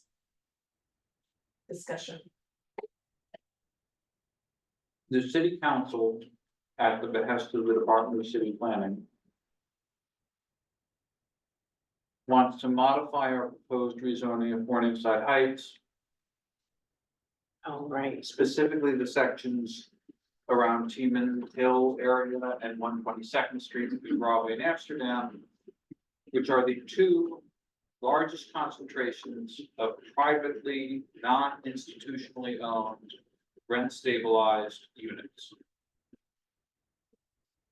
They were specifically downzoned to reduce the incentive for clearing out and redevelopment, crazy stuff happening after fires, etc. DCP smartly told us that they don't consider zoning to be a good tool for preserving rent regulated housing. They don't think it's a problem anymore anyway because of the 2019 tenant improvements. But they also are upset that it would bring like 11 buildings into non-compliance. I suggested instead, land use division wanted to change the zoning we had there to allow them to build up to like 12 stories. I think it's R7X or R8A, depending on which lot, which is twice the size of the buildings that are currently there. And I don't think disincentivizes development enough. The alternative would be to increase the designation between Riverside and Broadway from 110 to 114th to R10A. With the knowledge that several of the sites along Broadway are already R10A in the proposal. And that would bring into compliance 13 currently non-conforming buildings. The response we got from a lot. I think it's like 18 or 20. But most of the buildings, the difference is almost all of the buildings in that area are privately owned co-ops that will never redevelop. And it's already covered by the Morningside Heights Historic District, which came into place after we drafted the rezoning. And so basically the MHCC's position was, listen, if Columbia didn't tear down the Moranime and redevelop that, nobody is redeveloping anything in these blocks. Because that would have been a sweet, opportunity, vacant building for them to redevelop, and they didn't. Because it would be too onerous with the historic district. And so the fact that it's mostly private co-ops, the fact that these non-compliant buildings are already 12 to 14 stories in many cases, so there's not much, the juice isn't worth the squeeze. And there's the historic district protecting it. All would make that a better place to reduce non-compliance. The response from city council to that was, we don't think DCP will buy it. Because you're bringing new things, not into compliance.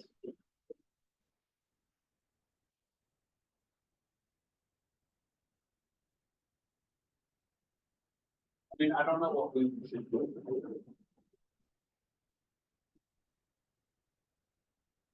What's MHCC saying? There is a vocal minority that is opposed to the R7X and R8A up like shifts in the rent stabilized areas. The people most impacted by the R10A stuff on Broadway and Riverside are okay with shifting to R10A. They just want the rezoning to happen already. Right. But the question is, is DCP gonna like torpedo it, which DCP will use any excuse to torpedo it. Like DCP will always try to torpedo this because we have the gall to attempt to rezone our own neighborhood without them. It's just nuts because they don't stand in the way of anything else. No, but God forbid I mean, somebody. No, God forbid a community board try to do zoning. right. And it's like a mortal threat to them as the high mandarins of zoning code. Not you, Jose, and not you, Aubrey. But Yuen has her hand raised. Yuen, hi. Hi. I just wanted to comment on your comment earlier about, what to do this summer. And Barry knows that I've been talking about, the necessity of some kind of a community forum, and I'm wearing not my Harlem One Stop hat now, but my West Harlem CPO hat. But it's incredible just how many issues are going on. Not to mention in the historic district, abandoned or neglected buildings that are just suffering from neglect, and heading towards demolition by neglect, if that were that could possibly be the intention of the property owners. But there's just so much. So I think we need a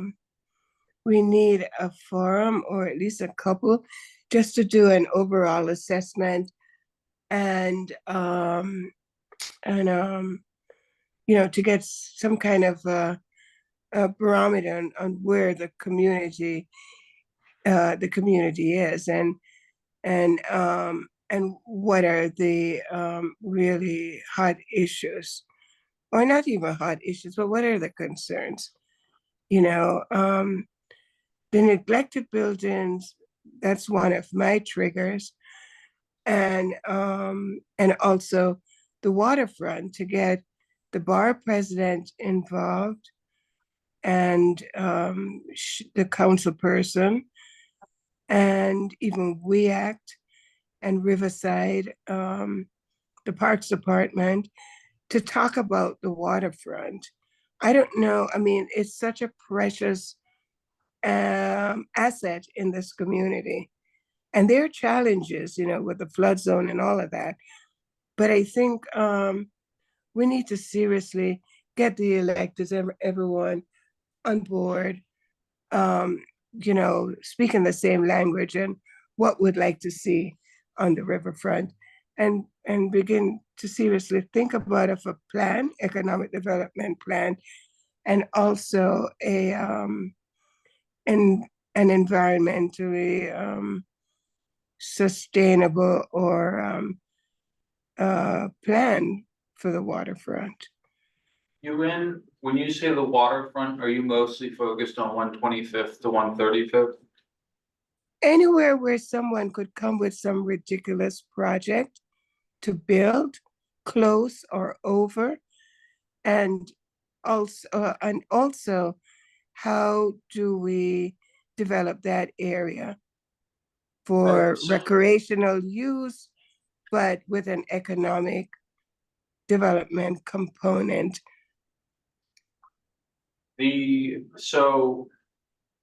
irony is the community board and We Act did this in like the 90s with a federal. I know, with a marine Yeah. transfer plant and all of that, but after Not all just- those not just hours the- wasted and No, nothing, It's- you know. No, it's not, it wasn't wasted. So the conclusions of that report, which was called. Shoot, what was it called? Harlem on the River. Was. Harlem on the River, I think, that sounds familiar. Was the community wanted bike and recreational connectivity between the areas south of 125th Street and the areas north of 135th Street, which we actually achieved. We wanted the piers to become recreation space and not a parking lot, which we actually achieved. We wanted marginal street closed to automobile traffic, which we have not achieved.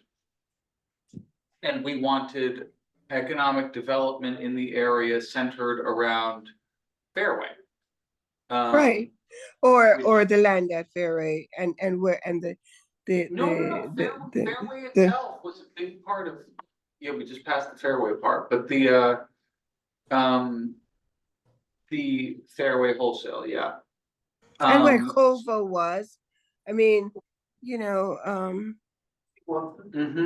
rather than put housing there, what can go there that can really support, you know? Oh, yeah, there's Walter. Yeah. And we got pizza tonight. Oh. But so obviously what changed was Columbia. And so the loss of Fairway is a big blow to this vision. But part of what prompted this process was a competing proposal put forth by the Harlem Urban Development Corporation called Harlem on the Hudson, which proposed a nightlife corridor, a hotel, a motel, and affordable housing. A motel. Yes, I know. So ironically, Harlem on the Hudson has also been revived by Don Cogsville and the Interfaith Commission on Housing Equity.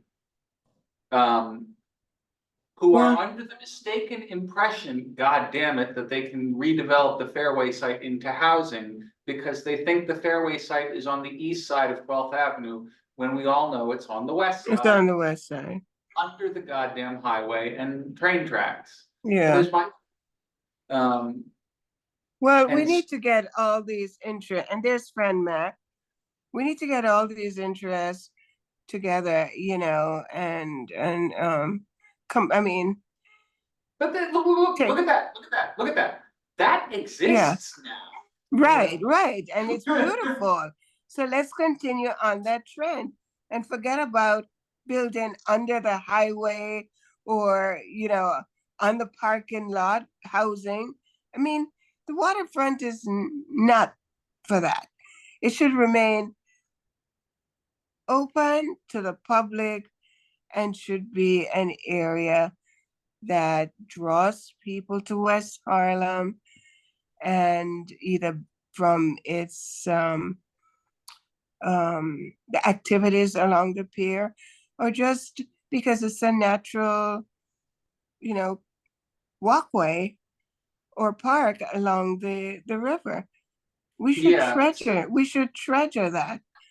So two of the things that the community board took from this and maintains as priorities is the restoration of ferry service and also Metro North's phase 2 of their Penn Access program Mhm. involves creating a station at 12th Avenue and 125th Right, Street. that makes sense.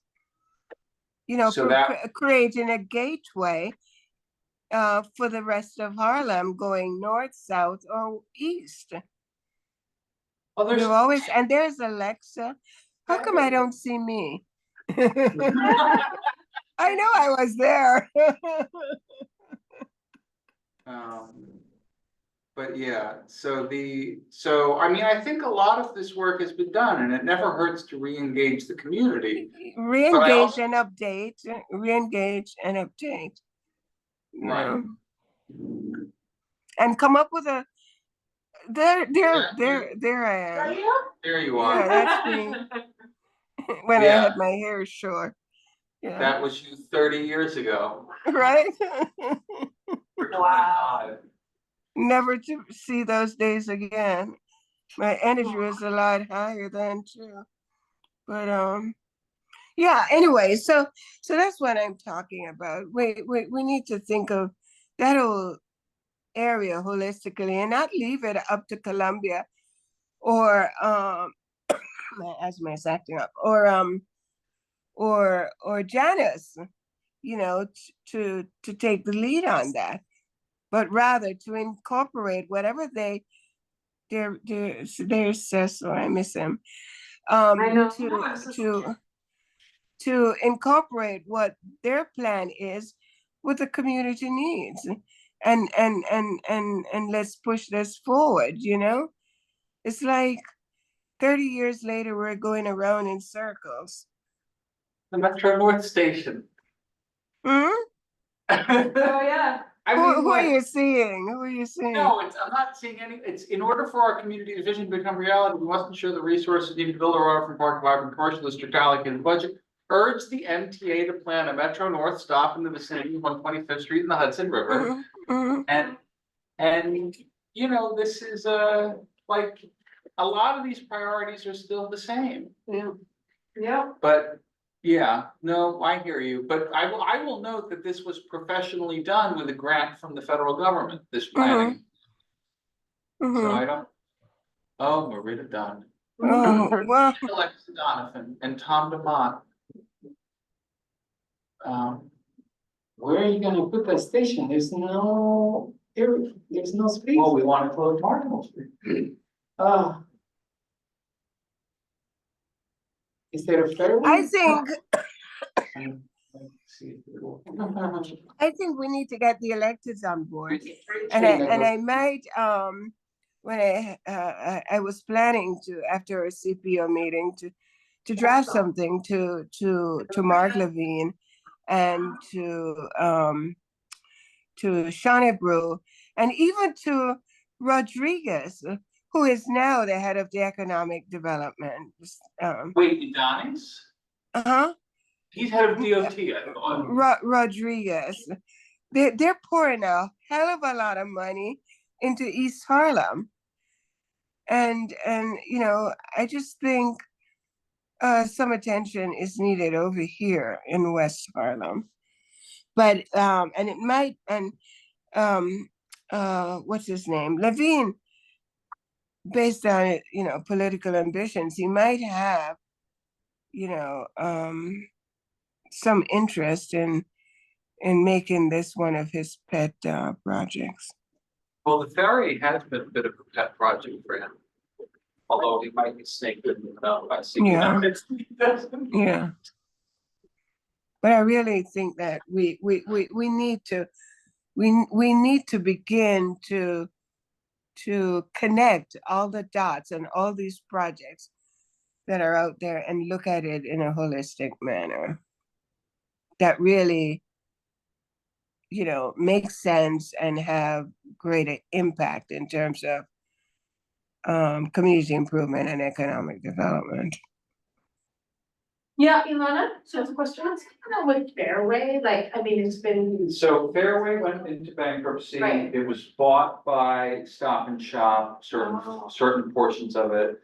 The Fairway, the family that founded Fairway owned the land under the store. And the corporation Fairway owned the parking lot. So Stop and Shop bought the parking lot to prevent anyone else from opening a supermarket there. They kept it closed, the Fairway is closed. In the end, both agreed to put up their respective parcels of land for sale. And Amazon was going to buy them. Yeah. Amazon was going to buy them to put up a last mile distribution center. At which point Columbia said, not next to our multi-billion-dollar shiny new campus, please, and bought it themselves, mostly to stop Amazon from buying it. They don't pay tax. And And it's vacant still, because I was just, so Columbia, this happened when I was chair. The board spoke to Columbia and they're like, well, we don't really actually want this for anything. Most of us want it to not be an Amazon warehouse. And we said, great, we would like a supermarket there. yeah. And they said, okay, we can do that. So they issued an RFP to find a supermarket company to lease the place and run a supermarket. The problem is there are a bunch of building violations on the thing that need to get cleaned up first. That's the last update I had, like January or February. Like, it would be nice if we had something like, I go to Trader Joe's, right? Because it's a lot more affordable than I still call it Pathmark on 145th Street, it's Food Town now over there. I mean, I can get produce, much better produce for like half the price, and it's like, it would be nice if we had something like that come, and something that, because it's ridiculous, and I feel bad for a lot of seniors that I see that are on like EBT, they're on and now like it's not covering as much, and they can't, because it's harder for them to get downtown. I go downtown to Trader Joe's, right, let alone on the west side, like 93rd and Columbus.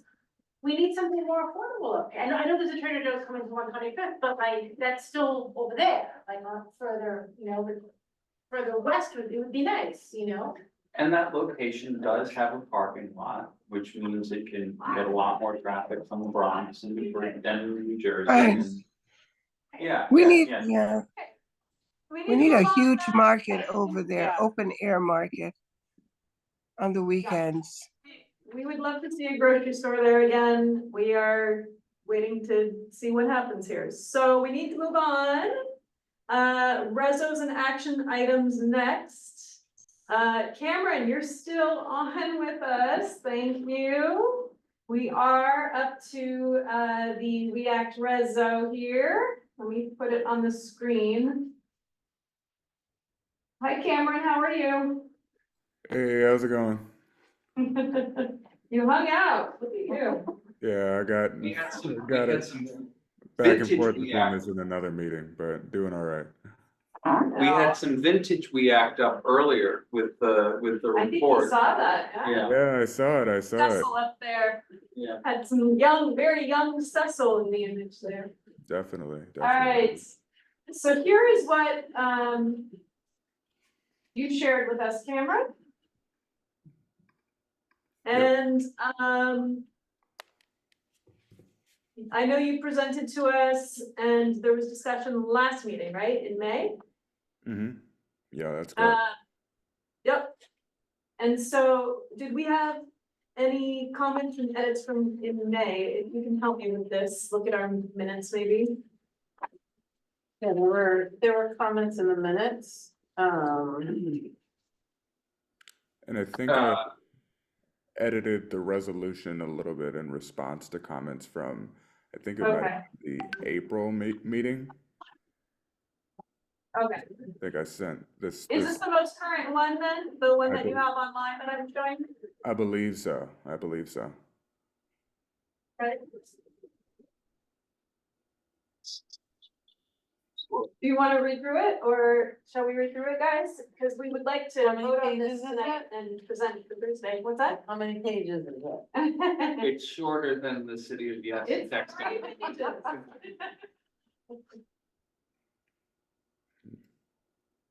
Should I speed read it? Do a Barry? Sure, me? Whereas New York City also has a robust and longstanding nonprofit development sector, including 25 organizations that are qualified preservation buyers per NYC Department of Housing, Preservation and Development, and more than 20 community land trusts. Whereas New York City currently awards most of its public land for new housing production to for-profit developers. For example, between July 14 and July 18, the city awarded 75% of public land for public housing projects to for-profits that have contributed to the city's the worsening affordability crisis and displacement of longtime New Yorkers. I didn't quite follow that, Cameron. Just get rid of the, Yeah, which one? This after the city, yep. worsening. There it is. Okay. Yep, just. Can I make changes, Cameron? I don't think I can make changes, Cameron, so I'm gonna. Yeah, just request edit access and I'll approve you from, or I can just make the edit on my own. Okay, got it. All right. Okay. But you can keep going. Okay, whereas the New York City Community Land Initiative and hundreds of other community-based organizations call on the New York City Council to pass CLA, an urgently needed legislative package that will generate perpetually affordable, community-controlled housing and neighborhood-led development to build community wealth and advance equity and justice.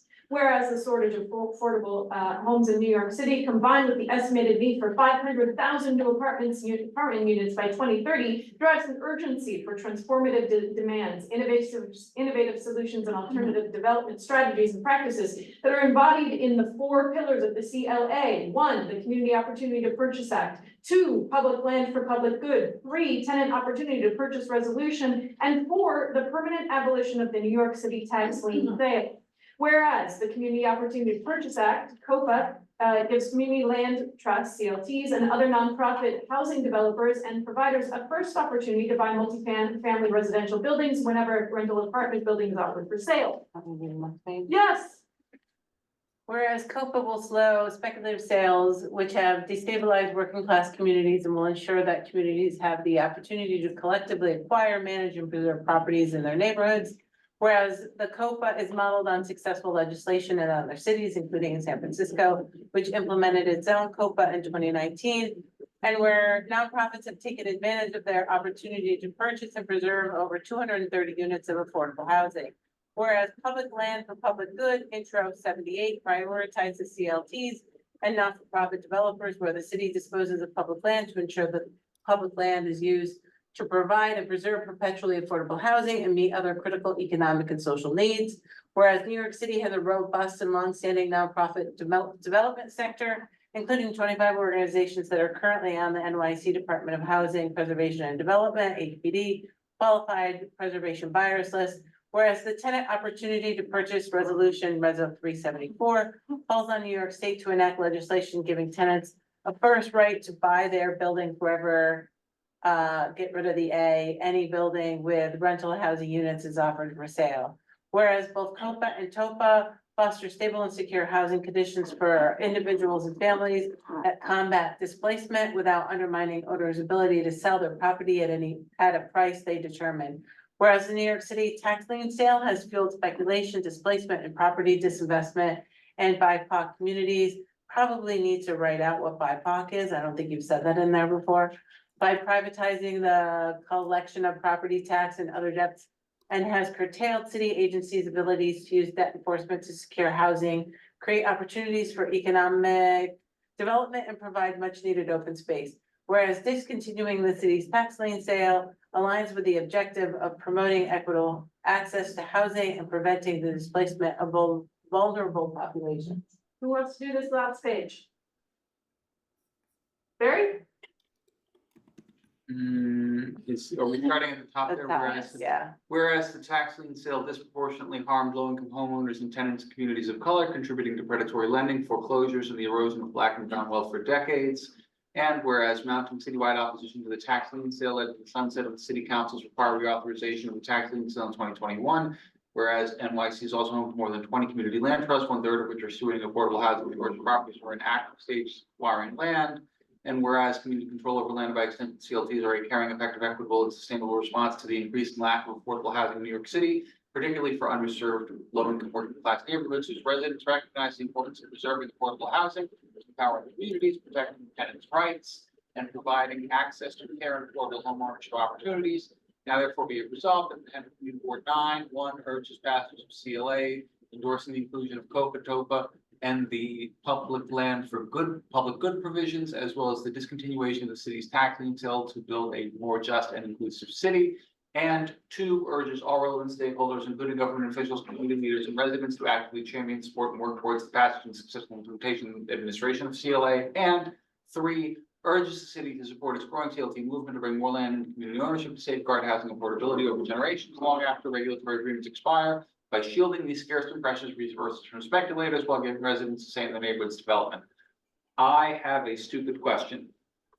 No Stupid questions, no Go for stupid it. questions. In this, it looks like we have given 2 parties first dibs on when a multifamily housing building goes up for sale. It looks like we are saying tenants should have first dibs in TOPA, but then it also says the right of first refusal shall go to community organizations in COPA. Is there like a ranked priority? Like if a building goes up for sale and tenants want to buy it, does it still have to get offered to the community groups? Yeah, so this is, so TOPA is a state bill. So it would effectively, if both passed, COPA at the city level and then TOPA at the state level, then it would be sort of tenants first and community, I think is the way that I led to believe to understand it. Can we explicitly put that in our reso? Like, maybe under the COPA part, can we just say, COPA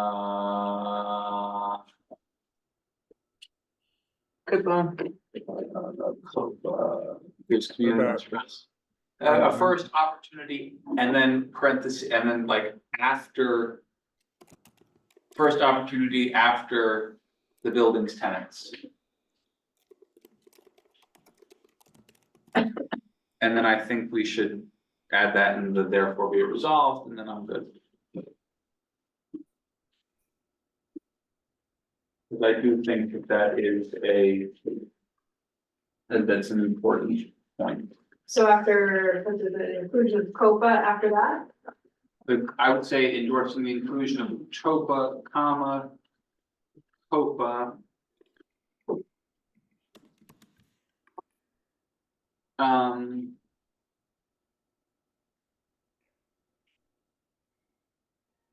then in parentheses after COPA. Giving community organizations first, what is the word? Right of first refusal. Right of first refusal after tenants, after the building's tenants. I just want to make sure that's in there because I think that is the correct order of who should get right of refusal. and I see Tiffany has her hand raised, and then Heather. Tiffany, hello. Yeah, hi, everyone. So as with any new piece of legislation, there are always those predators that find ways of getting, of distorting it. So 2 concerns that I have, if there are instances of tenant harassment, I think any CLT or any entity that is engaging in that either harassment, coercion, or what have you, should be barred from ever being able to purchase in that community. Second thing is we need to make a distinction, right? Because now nonprofits, that's the new thing. We see groups, so you may have a nonprofit that was founded with the best intentions. I think, BRC in the 70s may have been one of them, but today I have a lot of doubts and red flags that I don't, so just comparing a BRC with a BHC, for example, there are some very bad actors, or then there are some nonprofits that I really believe are Trojan horses, and should not be under any circumstances allowed to purchase any land in pretty much any of these communities. So just the first footnote, I guess you could say, well, yeah, footnote would be Trojan horses.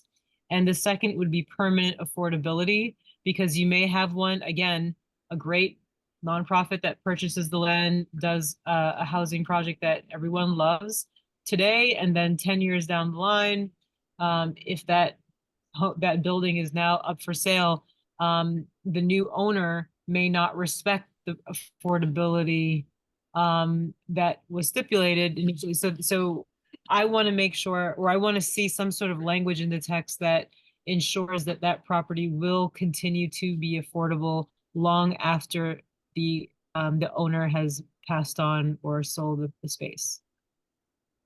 Yeah, and I think some of that. I'm- Oh, go ahead. Okay. No, you continue. I think, and I'm definitely happy to include that in the text of the resolution. I think some of that might actually be in the text of the bill itself about, it's created essentially these, it directs, or COPA actually directs HPD to create lists of like approved community land trusts that are then able to be sort of like vetted and updated by the community based on their behavior in the community. So I think that might be, partially addressing what you're saying. I think we can definitely, I'd definitely be happy to include it as like one of the, I guess, the premises for the resolution on like the ensuring permanent affordability, and then also weeding out sort of like those bad actors. I think those are definitely great points. Great. Is this going to the city? I'm sorry, or the state, or a state actor? So this is going to, I believe, the city. Okay. I'm actually not familiar with how the resolution process works on your end. Well, we But- send it where it needs to go. So for the city bills, we would send it to our city electeds, and TOPA, as you pointed out, is a state bill, so it would also go to our state electeds. Got it. Exactly. Yeah.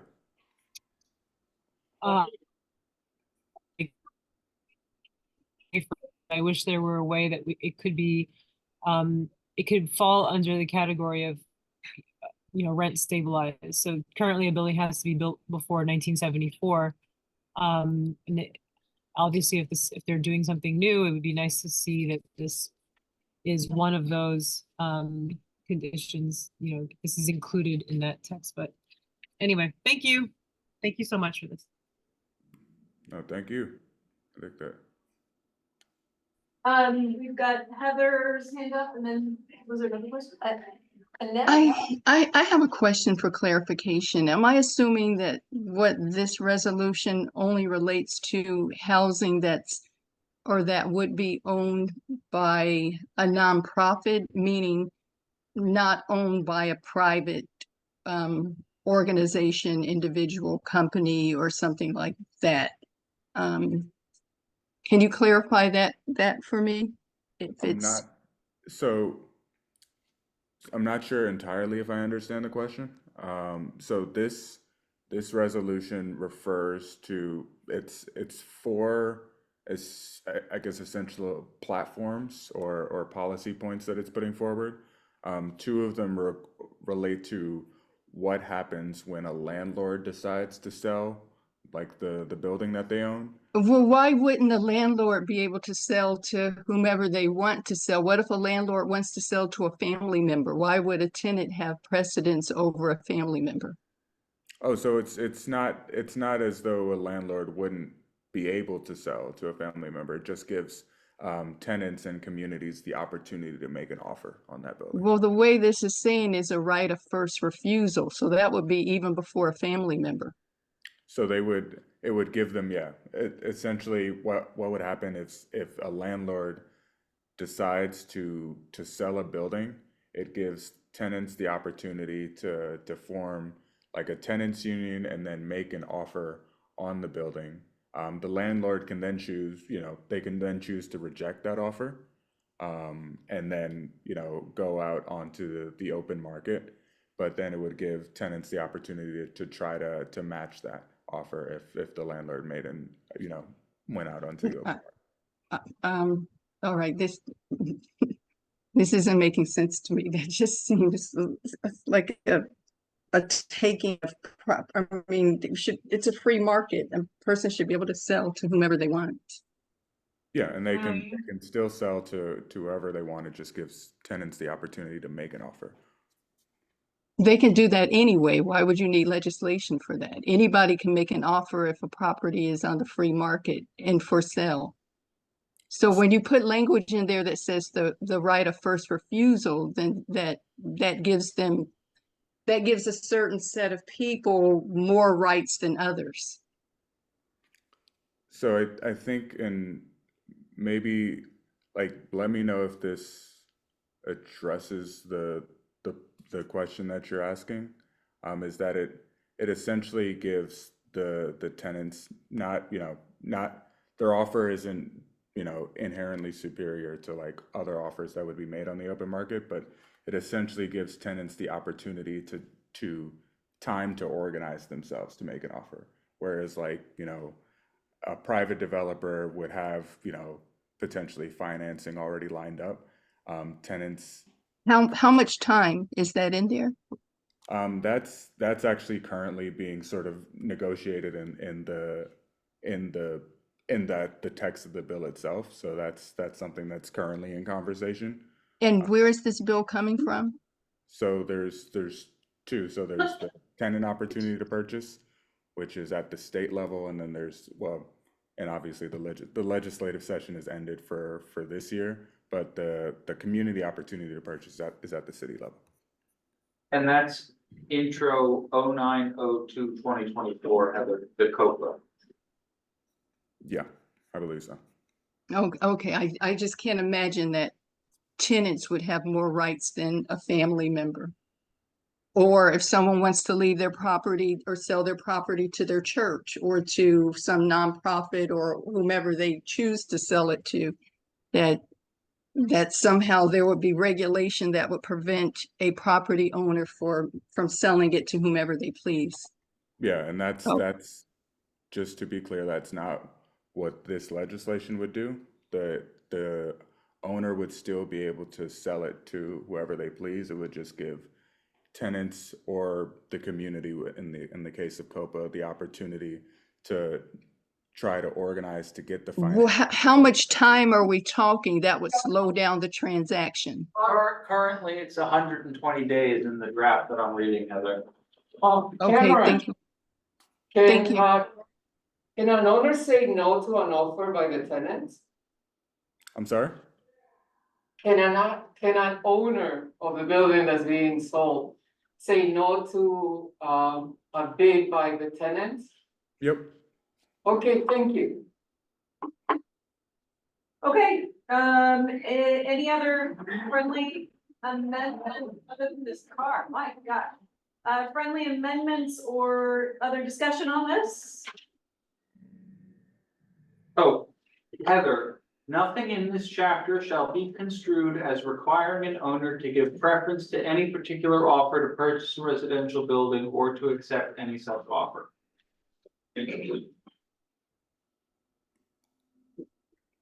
So, Barry. so why are we doing, I don't understand what's the point? And that line in there about the right of first refusal, why is that in there then? So I mean, I'm sorry, was somebody else about to jump in? So what this legislation is attempting to accomplish is to essentially prevent the displacement of tenants by giving them, when their landlord or the owner of the building decides to transfer it, to give them the opportunity, if they are able to organize themselves to make an offer on that building. So the landlord. Well, I would suggest then that this relate only to, and I don't know if it does already. Does it relate to a specific building type over a certain number of units? For an example, like more than 10 units, more than 50 units, something like that. I'd have to look back at the draft. But I can't imagine that a small property owner that may want to sell their building to a family member would have to wait 120 days before they could do that. And I can look at that really quickly for you and get back to you if there's other comments. Thanks so much.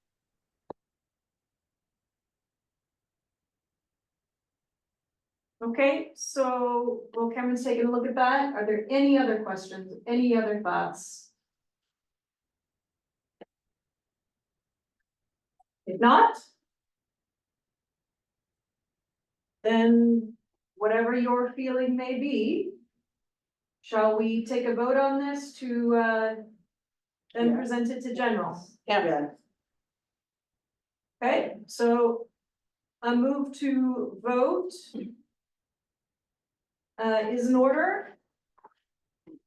And I'm going to start the voting now, and we have to go through each person, right, for this? You can call for unanimous consent from committee members. This is committee members, yeah. Yeah, I think we can call for unanimous consent from committee members. Yeah. Yeah, okay. Second? And does anyone have any objections on the committee? Then, we will,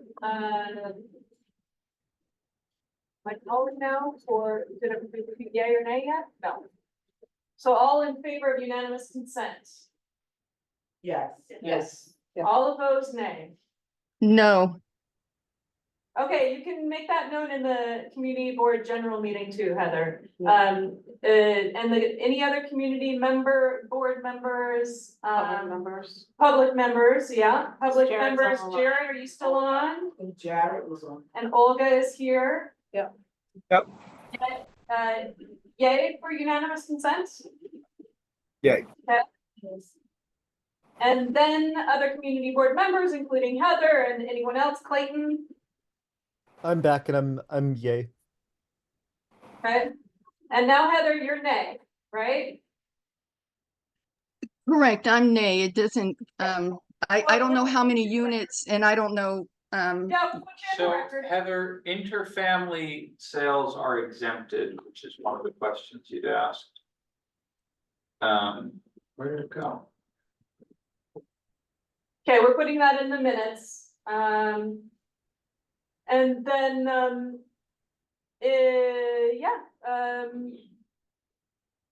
so that's it. We'll also have that vote on the general on Thursday. Okay? Very good. Moving along. So last point of business tonight is the reso for City of Yes, zoning for housing opportunity, which we are in 60-day review process, which ends July 8th. However, we have been told we can consider continued feedback until CPC votes, basically. But they're asking for us to put an official onto the land use, onto the portal officially by July 8th. They want something, but so that said, we had our public hearing on Thursday last week at our executive, and we had Audrey and Jose. You still there, Audrey and Jose? Still here. How's it going? Oh my gosh. We're impressed. We're impressed. Welcome to the party. All right. Wish you were here to have pizza with us. All right. Okay, Barry, you took a deep dive today, I believe. And I How got about right. halfway through. I was gonna say, how far did you get? Yeah. And somehow thorough. I have a list of 66 lines that I had questions or concerns Oh, about, wow. which we will not go through tonight. Oh my gosh, Annette, thanks you. But one common question, so I will flag for folks that the railroad right of way now requires a special permit, and that would be changed to a ministerial like chair action unless the size was greater than 4 acres. Also, something that was not mentioned during our executive committee public hearing on this was that it also grants significantly more flexibility to property owners to add additional parking in their buildings. More parking? I thought we were getting no parking. I'm just telling you what I read. Maybe Okay. I was wrong, but there was like a lot of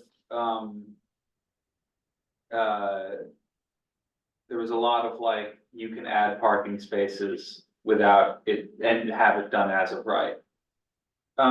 What I don't understand So the impact on SROs was something that came up in last week's meeting. And reading through it, I still didn't quite understand. And so there's some, I think on page 34 of the PDF, the annotated text, there was the update of the definition of rooming unit for consistency with the multiple dwellings law.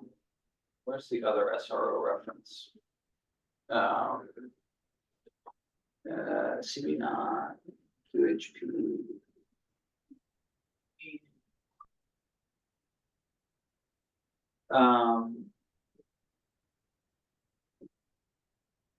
Oh. So 53, page 53, I think also had something to do with this, but How do you have? one question is, like when there's a lot of reference to community facilities with sleeping units, what are those?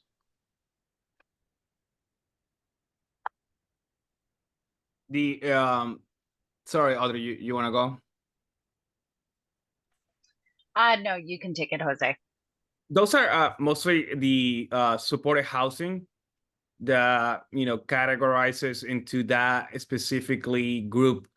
I believe is group 4 now, so that will be grouped into group 2 under the residential grouping. So before you needed to get, I don't know if you guys have worked on a project that has supported housing with HPD. And if they wanted to go with a higher, FAR under the community facility use, they will use that, housing with sleeping accommodations, which is a community facility use. Now, Even though it's like an apartment with a lease under supportive, that's part of the supportive housing model, I think. Correct, yes. Okay. Do dormitories also fall under that definition? Correct, yeah. So that's why like only, universities, only, few nonprofit school make that type of, accommodation for that use group. And there was another reference on page 530 to removing parking requirements for houses of worship with sleeping units. Are those like monasteries? I believe, Or I think it's all, I can double check that, but I believe it was all, churches under like that particular category, but I don't know, depending on how someone is classifying that particular use, it's gonna be applicable to all of them, yeah. But I guess, yeah, to your point, I think you're thinking about more about like the dormitories within these church buildings or like houses of worship. yeah, like what are you, convents? Convents, yeah. We had a lot of convents in this neighborhood, like up until Columbia bought a couple.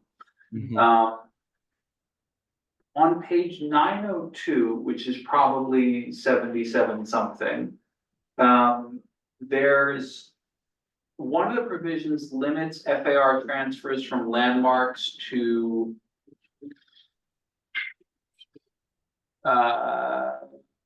okay, yeah, 75422A1. Oh no, A2. For each receiving lot, the increased floor area allowed by the transfer of development rights pursuant to this section shall in no event exceed the maximum FAR allowable on such zoning lot by more than 20%, except for commercial districts where the floor area ratio for commercial uses is 15 or greater, dear Jesus. So is that 20% limit currently in the regs for transferring development rights from landmarks? That's a good question. I believe it's not. I know it's being put in place, but I believe it's not. Audrey, do you know that? Top of your head? Sorry, I didn't hear the end of the question. Could you repeat it, Barry? That provision in 75422A2 that limits the receiving lots floor area to 20% of its maximum current FAR, like current allowable FAR or floor area. Is that how it works now, or is that a new provision? Echoing Jose, I don't know, but I will find out for you. Okay. There was a lot of good stuff. One question I have is they took out all of the stuff that I remember reading when it was proposed in 2015 for ZQA, for QHP, quality housing proposals, or whatever, guidelines, rules. When those got taken out, were they incorporated into another section? They were taken out at like page 520.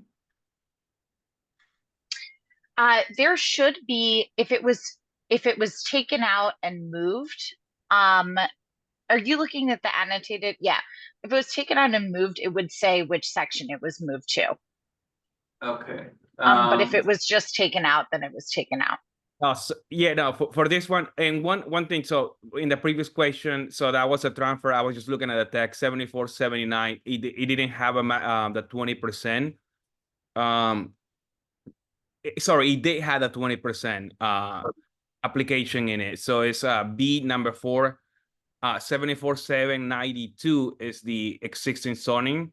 So it does say, you know, in all sections in Nueva exceed the basic maximum floor area by more than 20%. So that's an existing provision that is being expanded in this.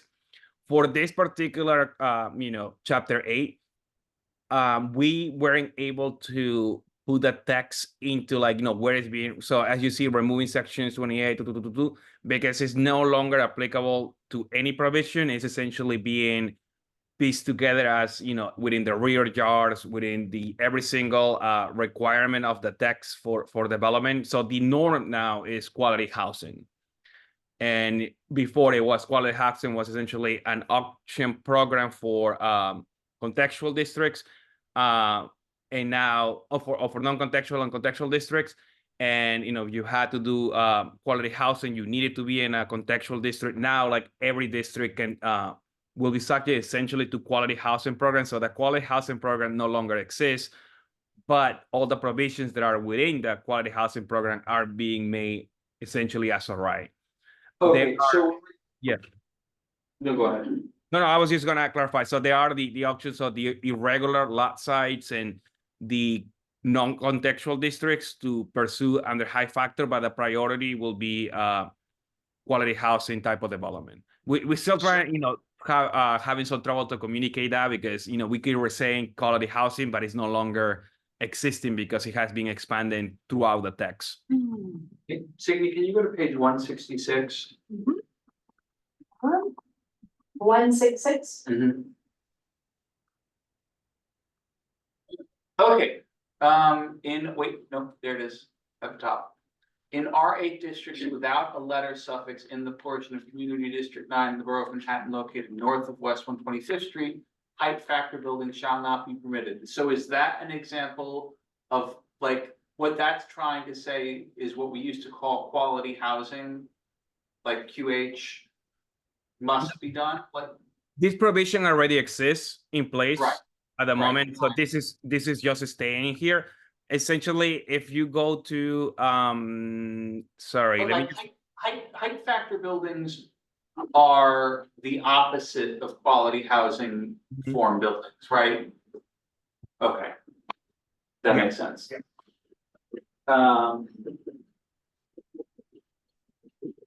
Also, I'm jumping around a lot, I'm sorry. 901, back to the landmarks FAR question. Currently landmarks transfers are as of right? Or no? No, Yeah. so there are multiple transfers that you can do. You know, CELDAs, depending on the district, you're allowed to do the transfer development rights. But in, you know, for landmarks or so, you will have to come to us, I believe, for I think it's a shared certification. But let me just double check that. So can we scroll down to the chair certification part? That was why I had flagged this.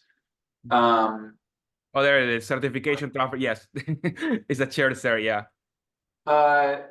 So is it currently a chair cert, or is this changing it from a discretionary action to a ministerial action?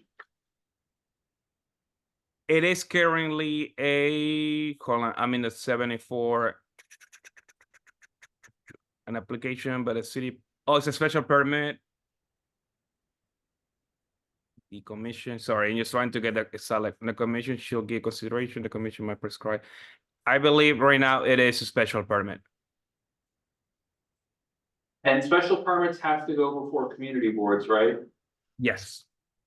Okay, so this would take it away from community board review and make it a chair only, a CPC chair only review.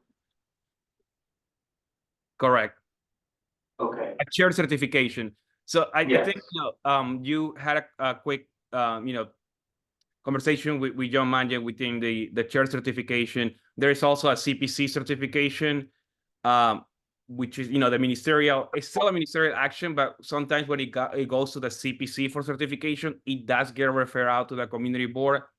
For some time. Those are kind of like transit easements or so, but those are certifications by the city planning commission. And here, for example, it says the chair or the chairperson of the city planning commission, which is typically what we call a chair certification. And then the other one is the CPC certification.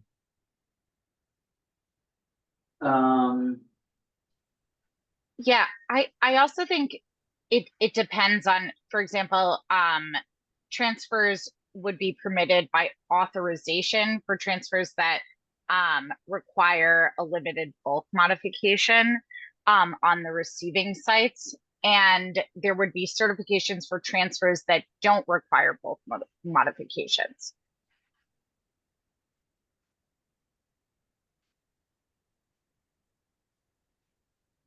So certifications for ones that don't require, and what was the ones for the ones that do? Certifications for transfers that don't require bulk modifications and authorizations for transfers that require limited bulk modifications on receiving sites. And do the authorizations require community board review? Or no? I assume so, but let me check, Jose. Yeah, the authorizations do, yeah. Okay. Those are a lot of my questions. There are like 300 pages in the middle that I didn't read all the way through that have a lot of this. Do you know where, so in the chat on Thursday, you mentioned that there were places where within a half mile of transit, the FAR on R1 through R3 was raised from like 0.5 to 1.0. You know where that is roughly? So those are the qualifying sites. So I believe we have a map of that for the transit, what we call in the inner transit zone, the outer transit zone, and the qualifying lines. So it's mostly along the subway stations, right? I don't have that map in front of me, but those are the ones that will be increasing the FAR. No. I'm not asking where in the city. I'm asking where in the document that Signy has open. Oh, okay. On the text amendment? Yeah. Yeah, I can tell you right now. Hold on. Let me just get the right zoning section.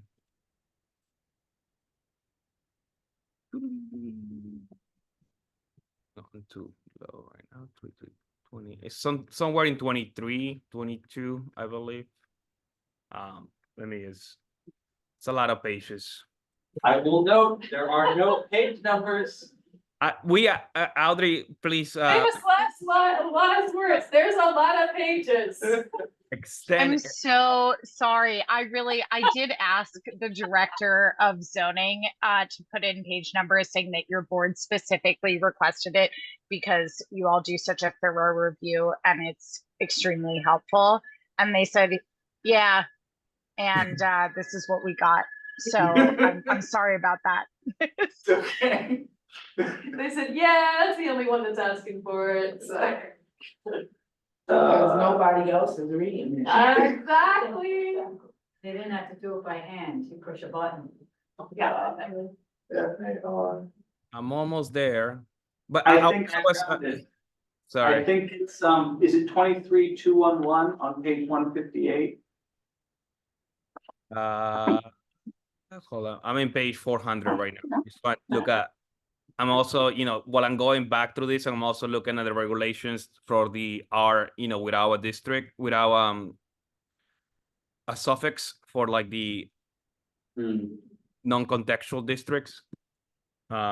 See if I point something out.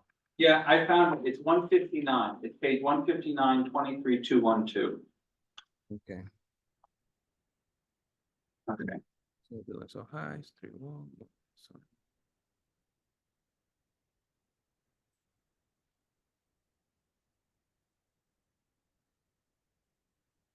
And the question, sorry, is if just verifying that is increasing in density, right? Yeah, I hadn't realized this was in here, so that was a happy discovery when you pointed it out in the chat Thursday. Yeah, so also in page 311, so 23 to 112. No. Wait, 23 to 112? Yeah. Yeah, that's what I had. Oh, 23 that to one on me is page 311 for some reason. on ours, it's page 158 or 159. Oh no, 158. Yes, sorry, I was in another email. section. I had 3 open. So, Yeah. so you had the the basic floor regulations, and if you go down, you do have the maximum for qualifying sites. So this is the ones that are transit accessible sites, so will not require the affordability or so. And then you have in the bottom again, if you keep going down, which will be for transit, for the heirs housing or so, for the R3s.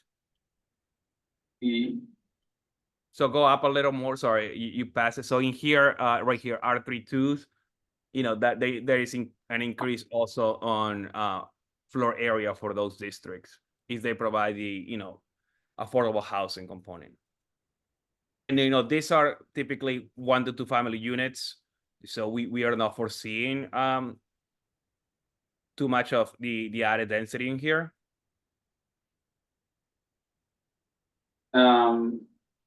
I will note that low density growth management areas are the things I believe are causing our housing crisis. So if we wanted to get rid of those entirely, would be my guess. But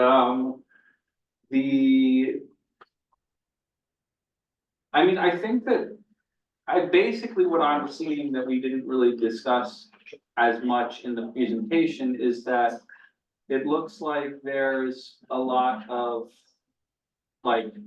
additional FAR being sprinkled in throughout these low density areas. And many of them are within half a mile of transit.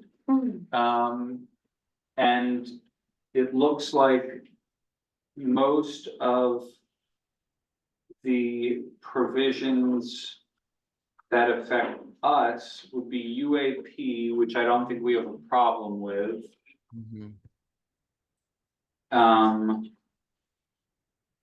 Oh, why did you lower the income restrictions for senior housing for 80% of AMI to 60%? No, currently for heirs is 60%. But we're lowering for MIH that requires 80%. The only difference between heirs and UAP is that it requires the building to be 100% affordable for senior housing. That's why we haven't seen that many, senior housing being developed. But it's a program that we believe it works. Okay. Two other questions, which are not our business, but we're nosy. One is, why are you getting rid of the attic bonus? Which added bonus? Sorry. attics. Oh, the R1s or so? Yeah, That's a good question. So like I haven't done so much into the low density proposals, but you know, I know there is some adjustments to trying to ensure the perimeter of these R1, R2 districts are a little more flexible as well. So I don't know if that counts under the bonus or not, but given that we are gonna be counting attics, basements, garages as ADUs, maybe that's why it's part of like taking it out, but that's just my guess. I can follow up with you. well, if I can channel my inner Eric Botsford for a moment, I'm worried that that might bring existing buildings into non-compliance. That is potentially true. So, in here, like, I think the other flexible will essentially bringing into compliance because it's giving a little more envelope. But yeah, I mean, I didn't even know, to be 100% honest with you, that there was an attic bonus on this. So No, it's being removed. They're removing the existing attic bonus. yeah, no, I didn't know there was an existing one. That's what I was saying. Yeah, me either, till I saw that they were taking it away. And then the other nosy question besides the attic bonus was, why do ADUs need side yards? That's page 38. Page 38. Let's see. Pretty quick. Yard line, serial line attachment.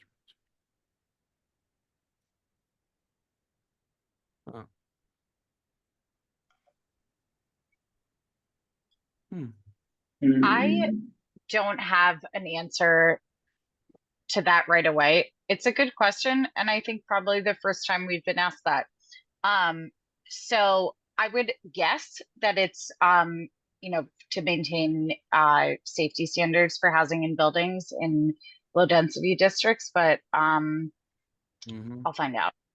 Yeah, no, and I remember like this came out in one of our sessions, but it wasn't specifically what is needed, but it was a question about like if you do a ADU, you have to remove your what is the curb cut or like existing yard minimums that are in place. And the answer was like, no, that will be taken into account. And so I guess that's what is still remaining in it.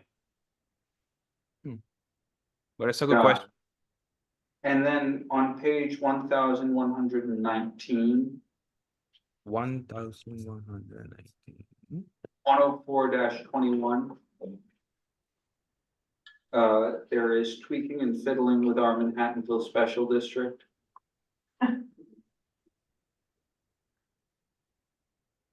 Most of it looks like it involves residential trends like conversions and the UAP.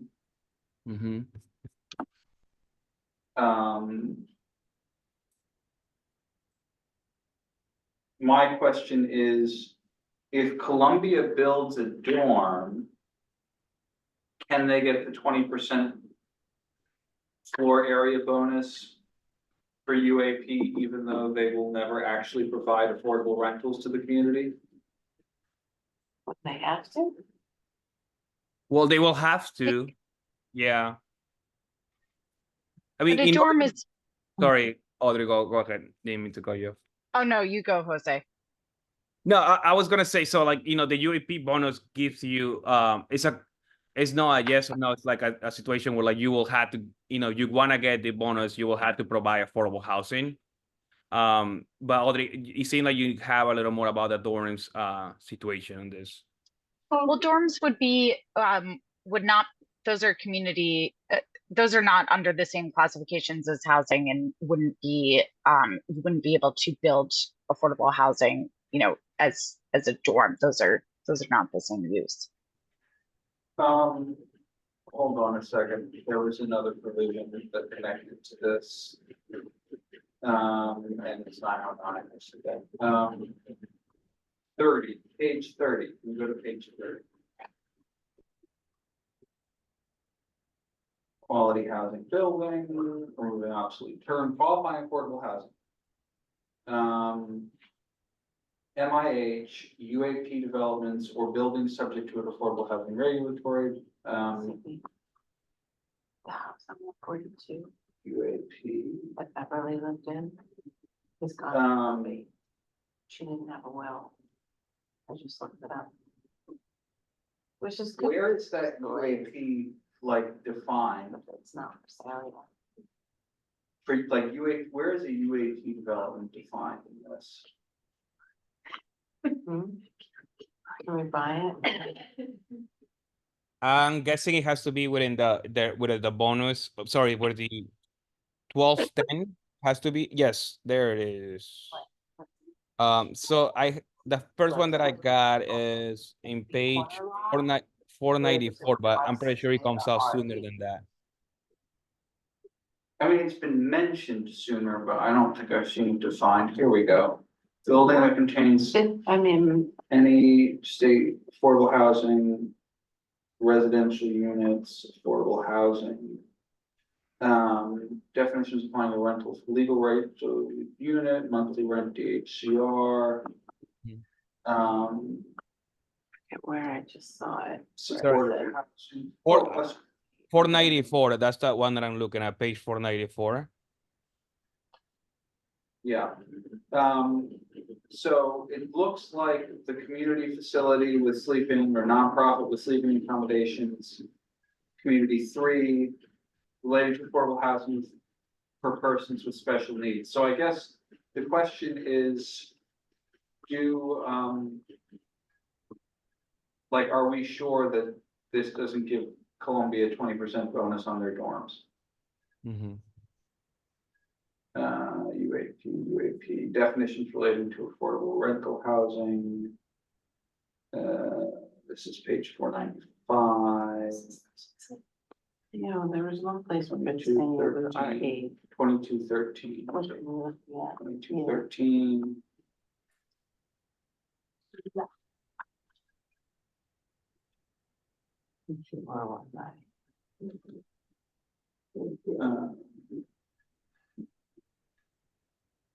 This is why we need page numbers. Where the hell is 2213?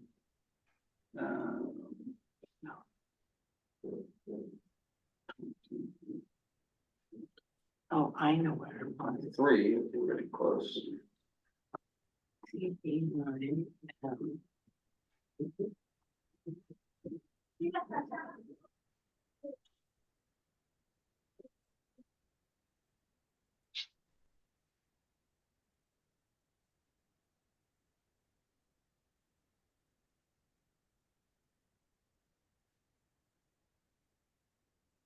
2213, use groups, community facilities.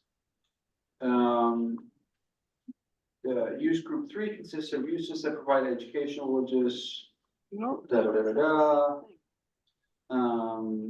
services, general use allowances. But anyway, there's like this investment in like terminology like rooming units, I think, which applies to dormitories as opposed to dwelling units. And I would just, maybe that can be a follow-up question. Can we confirm that like use group 3 dormitories don't get UAP? We'll follow up with that specifically. Okay, yeah. All right, I'm done. I'm too tired. That's enough. R6A, which is maximum. Okay. Just so I understand the question a little bit, are you asking whether, for example, let's say Columbia would build a dorm building and then include, 20% of the units as affordable housing, at covered under MIH? Is that what you're saying? No, that would be fine. But the problem is under the existing MIH framework, and we run into this a lot in the Morningside Heights rezoning, whenever we upzone land owned by Columbia, to trigger MIH, really all we're doing is giving them additional space because they're not subject to MIH when they build dormitories. And so they take advantage of larger community facility space without having to build affordable housing, which was the whole point of that zoning change. So I think kind of one of our things is, does this have a quote MIH problem, unquote, or is UAP structured in such a way that doesn't apply to nonprofit things with sleeping units or community facilities based with sleeping units, whatever they call dormitories? Yeah. Or whatever category dormitories falls under. Right. But I can say, we'll get back specifically to that. But I think, what I can say is, since UAP only is triggered when you're adding the additional density, so as opposed to not rezoning when you are, or neighborhood rezoning when you are rezoning the entire area, you automatically get the additional floor area. In this case will be, so if saying that yes, universities or nonprofits can take advantage of adding dorms, it will only trigger that 20 additional % if meets the affordability requirements, which I don't believe is the case, but I don't want to say yes or no at the moment without consulting, our director. The other question, and I can write this in an email, is like, let's say are they required to make those units available on the open market, or can they use them for licensees as and maybe they'll rent them at affordable rates, but it'll be reserved for university affiliates. Yeah. Which Okay, yeah. That's a tough question. Also, I think, and Jose, correct me if I'm wrong, John Manchin, who is the head of the housing division and was one of the key architects of this proposal, has made himself very available to answer any questions. I think he may have shared his phone number with the board. So I know, time is of the essence here, so please feel free to reach out to him. Emails are great. We'll definitely send on anything to him as well, but you also feel free to call him. Okay, I don't have any further questions for him. Yeah. He has said that you can reach out to him and make his available, like he will pick up. If you can just, if it was this type of questions, for example, he will be able to tell you yes or no directly. Because he work on this pretty much the whole brain in it. Actually, if they were required to rent it out to non-affiliates as part of this, that would actually be a very good thing relating to our other resolution about Columbia. Okay, yeah. All right, I'll call them. Yeah, maybe that's a recommendation if they are not included in the UAP component, so that way you contain more the affiliates or what they are into the Columbia University development. That's a little more creative process. Also, he's really excited to answer your question, so please don't hesitate to call him. So the new affordable housing that's coming out of this, is it that goes through Housing Connect, or how? I'm sorry, what goes through Housing Connect? And I apologize, maybe this was mentioned because I had to leave the meeting early on Thursday, but how will that be made accessible to the public? Is it planned for Housing Connect or? Question. Yes, it will be managed under HPD through Housing Connect, similar to how the MIH projects are now being, marketed, in the same process.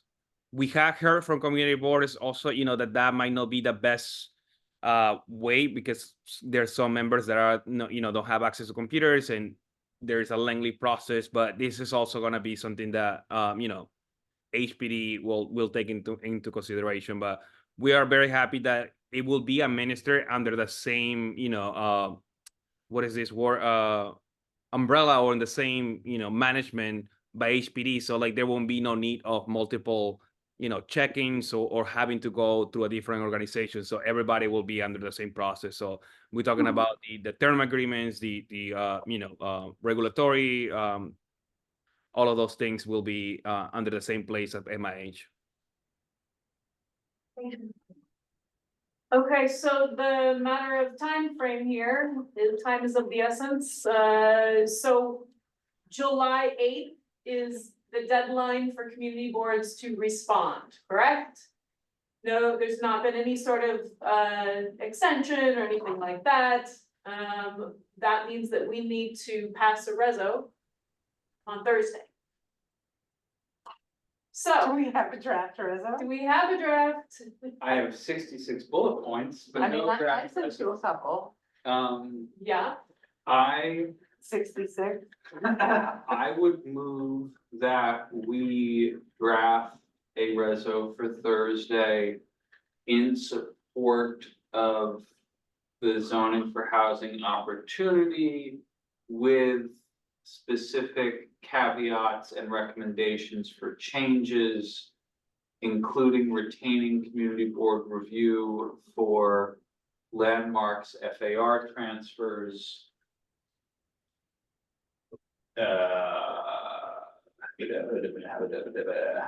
one, requiring nonprofit institutions taking advantage of UAP to make those units available to the public who are not affiliated with those institutions. I want to preserve the attic bonus. Uh,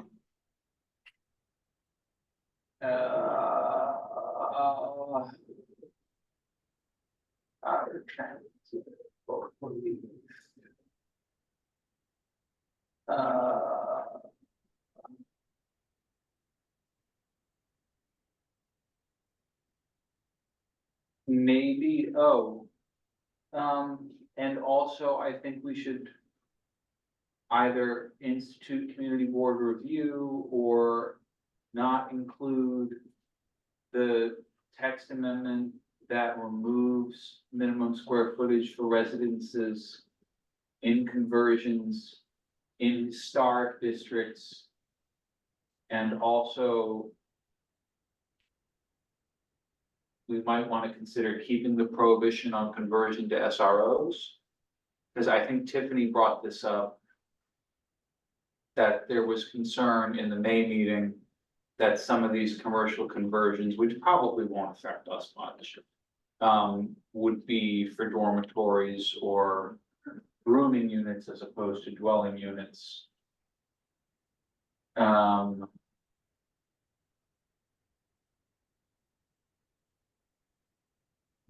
And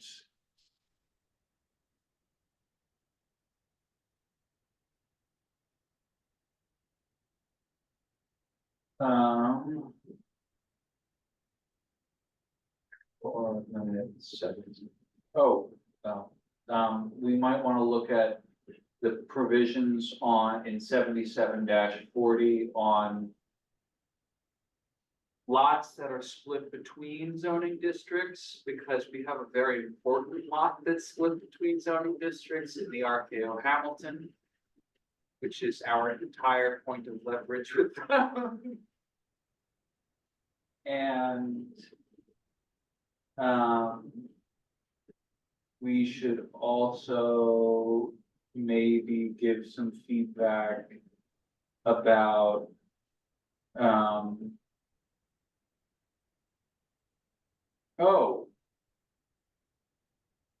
they removed a lot of good things from the statement of public intent on page 51. I would put some of that back in. What was that? I remember reading it and thinking, and it's now basically like the main statement of intent for like preserving property owners' profits. there you go. Yeah, so adding community facilities, civic accommodations, this is the conversion stuff. And so some of the aims included to reduce the deleterious effects on commercial manufacturing uses caused by the reduction of land and floor, protect important job promoting industries, provide sufficient space for commercial manufacturing activities that are an integral part of New York's economy, and to provide a new housing opportunity of a type and density appropriate to these community districts. All of those were struck out, and I don't know why, because those all still seem like good things. And what was left was to permit owners an increase on the return on their investment. In appropriate existing buildings. Oh, yeah. And to provide adequate returns to property owners. And that just seemed a little blank. Good catch, Barry. Good catch. I don't think it hurts anything to leave that language in there and soften the blow. Give the little guy a little bit of something. Don't take it all away. I want to add to that. I believe we had a discussion in the process for the conversions on this, that some of that might have been a little complicated with the tax, proposal that is in place for those conversions. So the state was still negotiating with the union or the process for how to get those numbers. So, but I think it's fair to say that we want to include these things in it. But at the time, there were some conversations with the state negotiating those the process for local hiring, all the different things. Mm-hmm.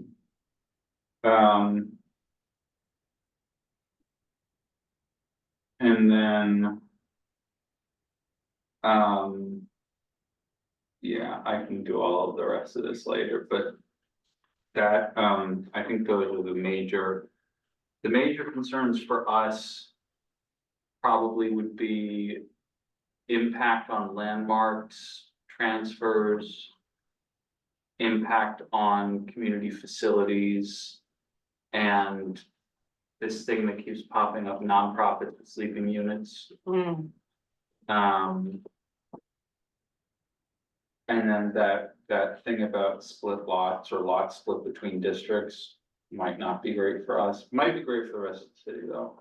SROs again, because Oh, yeah, actually, or no? we had follow-ups on SROs from Thursday. Does anyone remember what those questions were? I think I left in the middle of that. I know that Monique was bringing that up, because they want to bring that back, right? They want to bring back the. Well, they do. Oh, the question was, in what way will the newly legalized SROs Oh, right. differ from the illegal SROs that we have big problems with? Right. We knew one of the answers was that they'll be up to fire code, hopefully, but, did we, like, can, Yeah, I think it was to them. They were gonna go back and look at it. right, Yeah, and I checked with John, and I think this is perhaps something that he can explain much better than I can. But one of the things was like, by legalizing the existing straws, even they are illegal now. So I was like, my board is very worried about unintended consequences of this. But what the argument in here is that existing currently at the moment, if they're illegal as SROs, people living in those have no way to, no leverage to for further improvements for things that are broken or so. And when you legalize the SRO process, you will have to bring those units up to code. That's something that we're working with specifically. I know in Chinatown with Asian Americans for Equality, there is a particular developments that have been asking for this process of how to re-legalize this in order to bring those up to code. Units or so that have been even further being subdivided beyond what they were supposed to be. So that's kind of like the short answer that I got from John when I just touch base with him. But I think he can provide a little more details on those.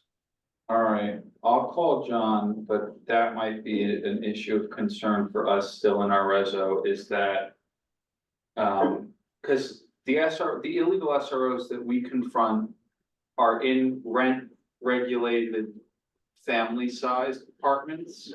And so the landlords will collaborate with some actual tenant of record to install locks on each room and then rent them out. And in aggregate, they're probably at least tripling their income tripling the revenue compared to what the legal rent is. Right.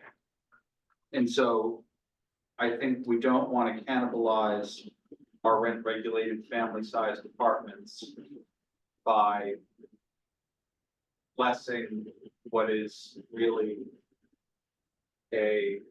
like, yes, we need SROs back, and we need like those fun residential hotels back, but we don't necessarily need to do that at the expense of our existing rent regulated family units. Residential hotels were really cool. You just check into a hotel for like 3 months. Yeah, and Audrey has the talking points for this very well, but I think the whole idea of bringing this or multiple type of housing is in order to alleviate the burden on this, 3-bedroom, 2-bedroom, by facilitating. I'm most excited personally on the commercial to residential conversions for this, because it does, give you the opportunity to have this type of development, support housing, SROs, and locations that are already primed for this, and talking about Midtown, Lower Manhattan, where you have the 15, 18 residential cap. So I truly believe that the intended purpose of having the conversion to commercial to residential will alleviate some of the pressures that we are seeing in Upper Manhattan, especially going above 90th Street or so. But there's no affordability requirements in the conversions, right? I know the answer for that one. Hold on. Yes, if they are going above the 18%. So if they're gonna do supposedly an R11 and an R12, which is 15% and 12%, they will have to provide the MIH component, because those are not currently mapped. But and that's for existing buildings that are already built above what is it, 12 FAR? A 12 FAR, yes. I see. Okay, but for like, if you owned a crummy 1970s like office block that is not remarkable, it is. Stop Okay, looking at me. Don't talk to me about crummy 1970s office buildings. No, but I mean that have the massive floor plates with like no windows or air shafts and no setbacks. They have windows, they just have low ceiling heights. And they have outdated mechanical and outdated exterior. But the point is they don't have like setbacks or crenellations that would allow for like variations of light and air for bedrooms, which are legally required in New York. Right. So they're not prime candidates for conversion, except for the fact that they don't make money as an office anymore, but like their physical. But there are some. Yes. Yeah, there are some. Anyway, my question was, if I had one of those and it's not above 12 FAR and I just do my conversion, there's no affordability requirement. Correct, yeah. Okay, yeah, I'm good. I understand. But it's only up to the equivalent zoning that you have. So, if it's a smaller one and it's an R6 and whatever, and you want to say you have an R6 and you want to go the 20% or so, you can provide an UAP, right? So, but it will be an what is that called? Enlargement rather than just. It's a little confusing. I had to reread it right now, but it's essentially, since they are existing, there might be additional floor area you're trying to use. You're maximizing your 10 or your 12, because you get to 12 for this. You will be providing UAP. So saying 10 FAR floor area as a base, and the 2 additional one to get to 12 will be UAP. So UAP cannot go higher than 12. So anything for those conversions will have to require MIH. I'm gonna make a note, UAP can't go higher than 12.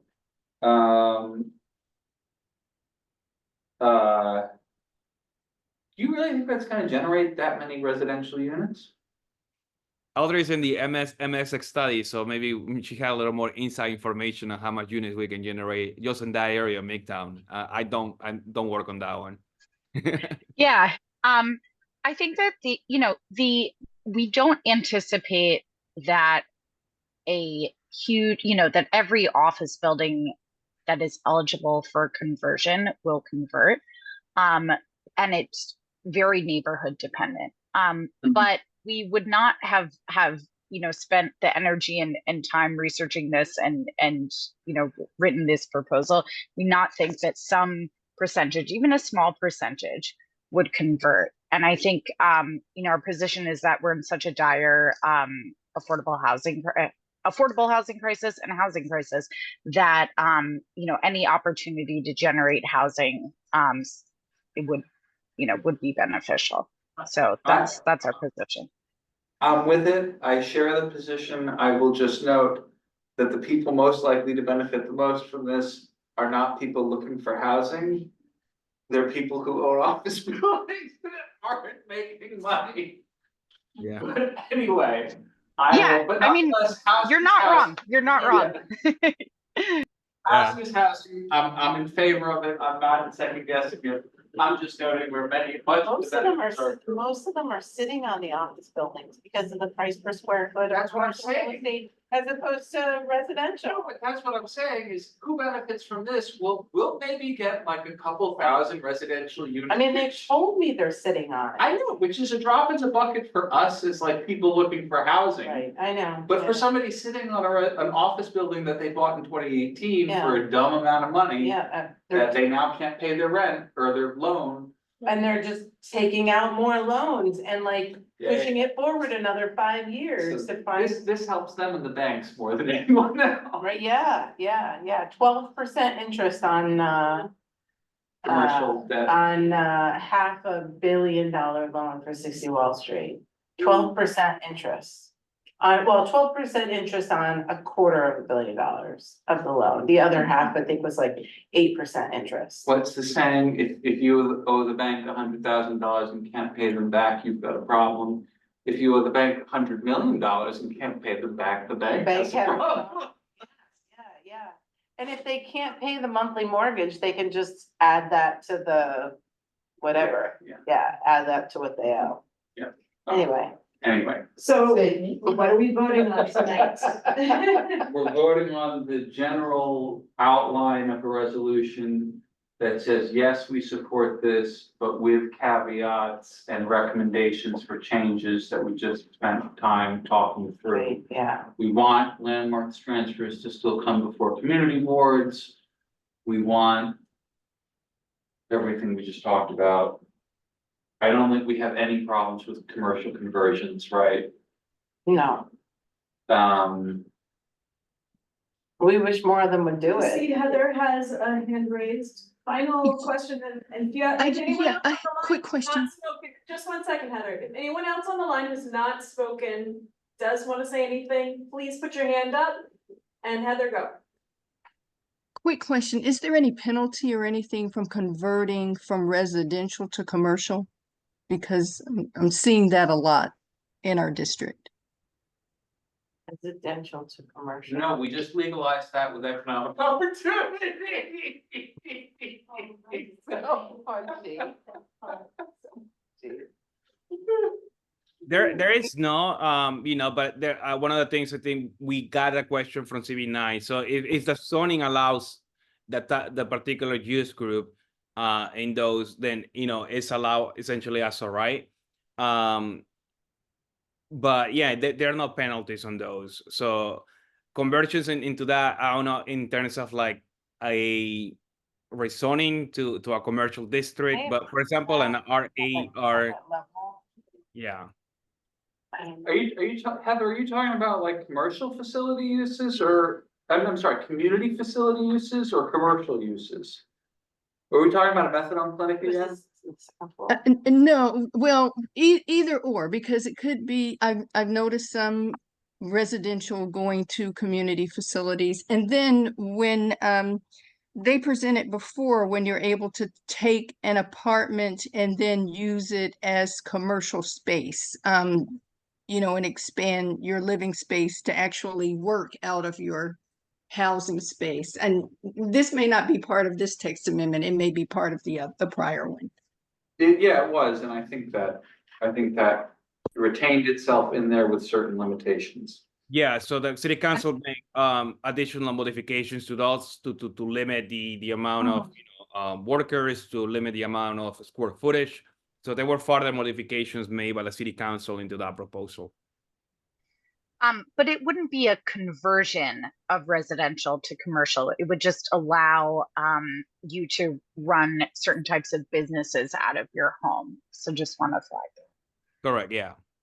Right, because the way it worked in the zoning text, Heather, was more about commercial buildings or buildings that were on lots zoned for commercial use, having residential on floors. It was mixed use, whatever it was. Right, And I mixed think- use to like the second floor or something. And I think it was mostly centered around commercially zoned lots, not around residentially zoned lots. Correct. Because the residentially zoned thing was home businesses, and then we had that whole issue with commercial overlays on residential buildings and the noxiousness. There's some good shit in the zoning text about like not wanting like people living next to noxious stuff. I wish we'd seen that when we were dealing with DO. Your mind, Barry.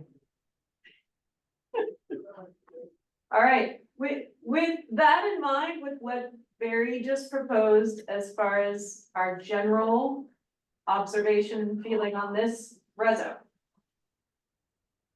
Committee members, Yeah, there's consent. I think that can, I don't know if it'll be, well, if it'll be taken, so let's see. Does anyone object to what we're proposing? Barry's saying it's gonna work on a reso. In general, yes, but we have some serious caveats that we are going to lay out for Thursday.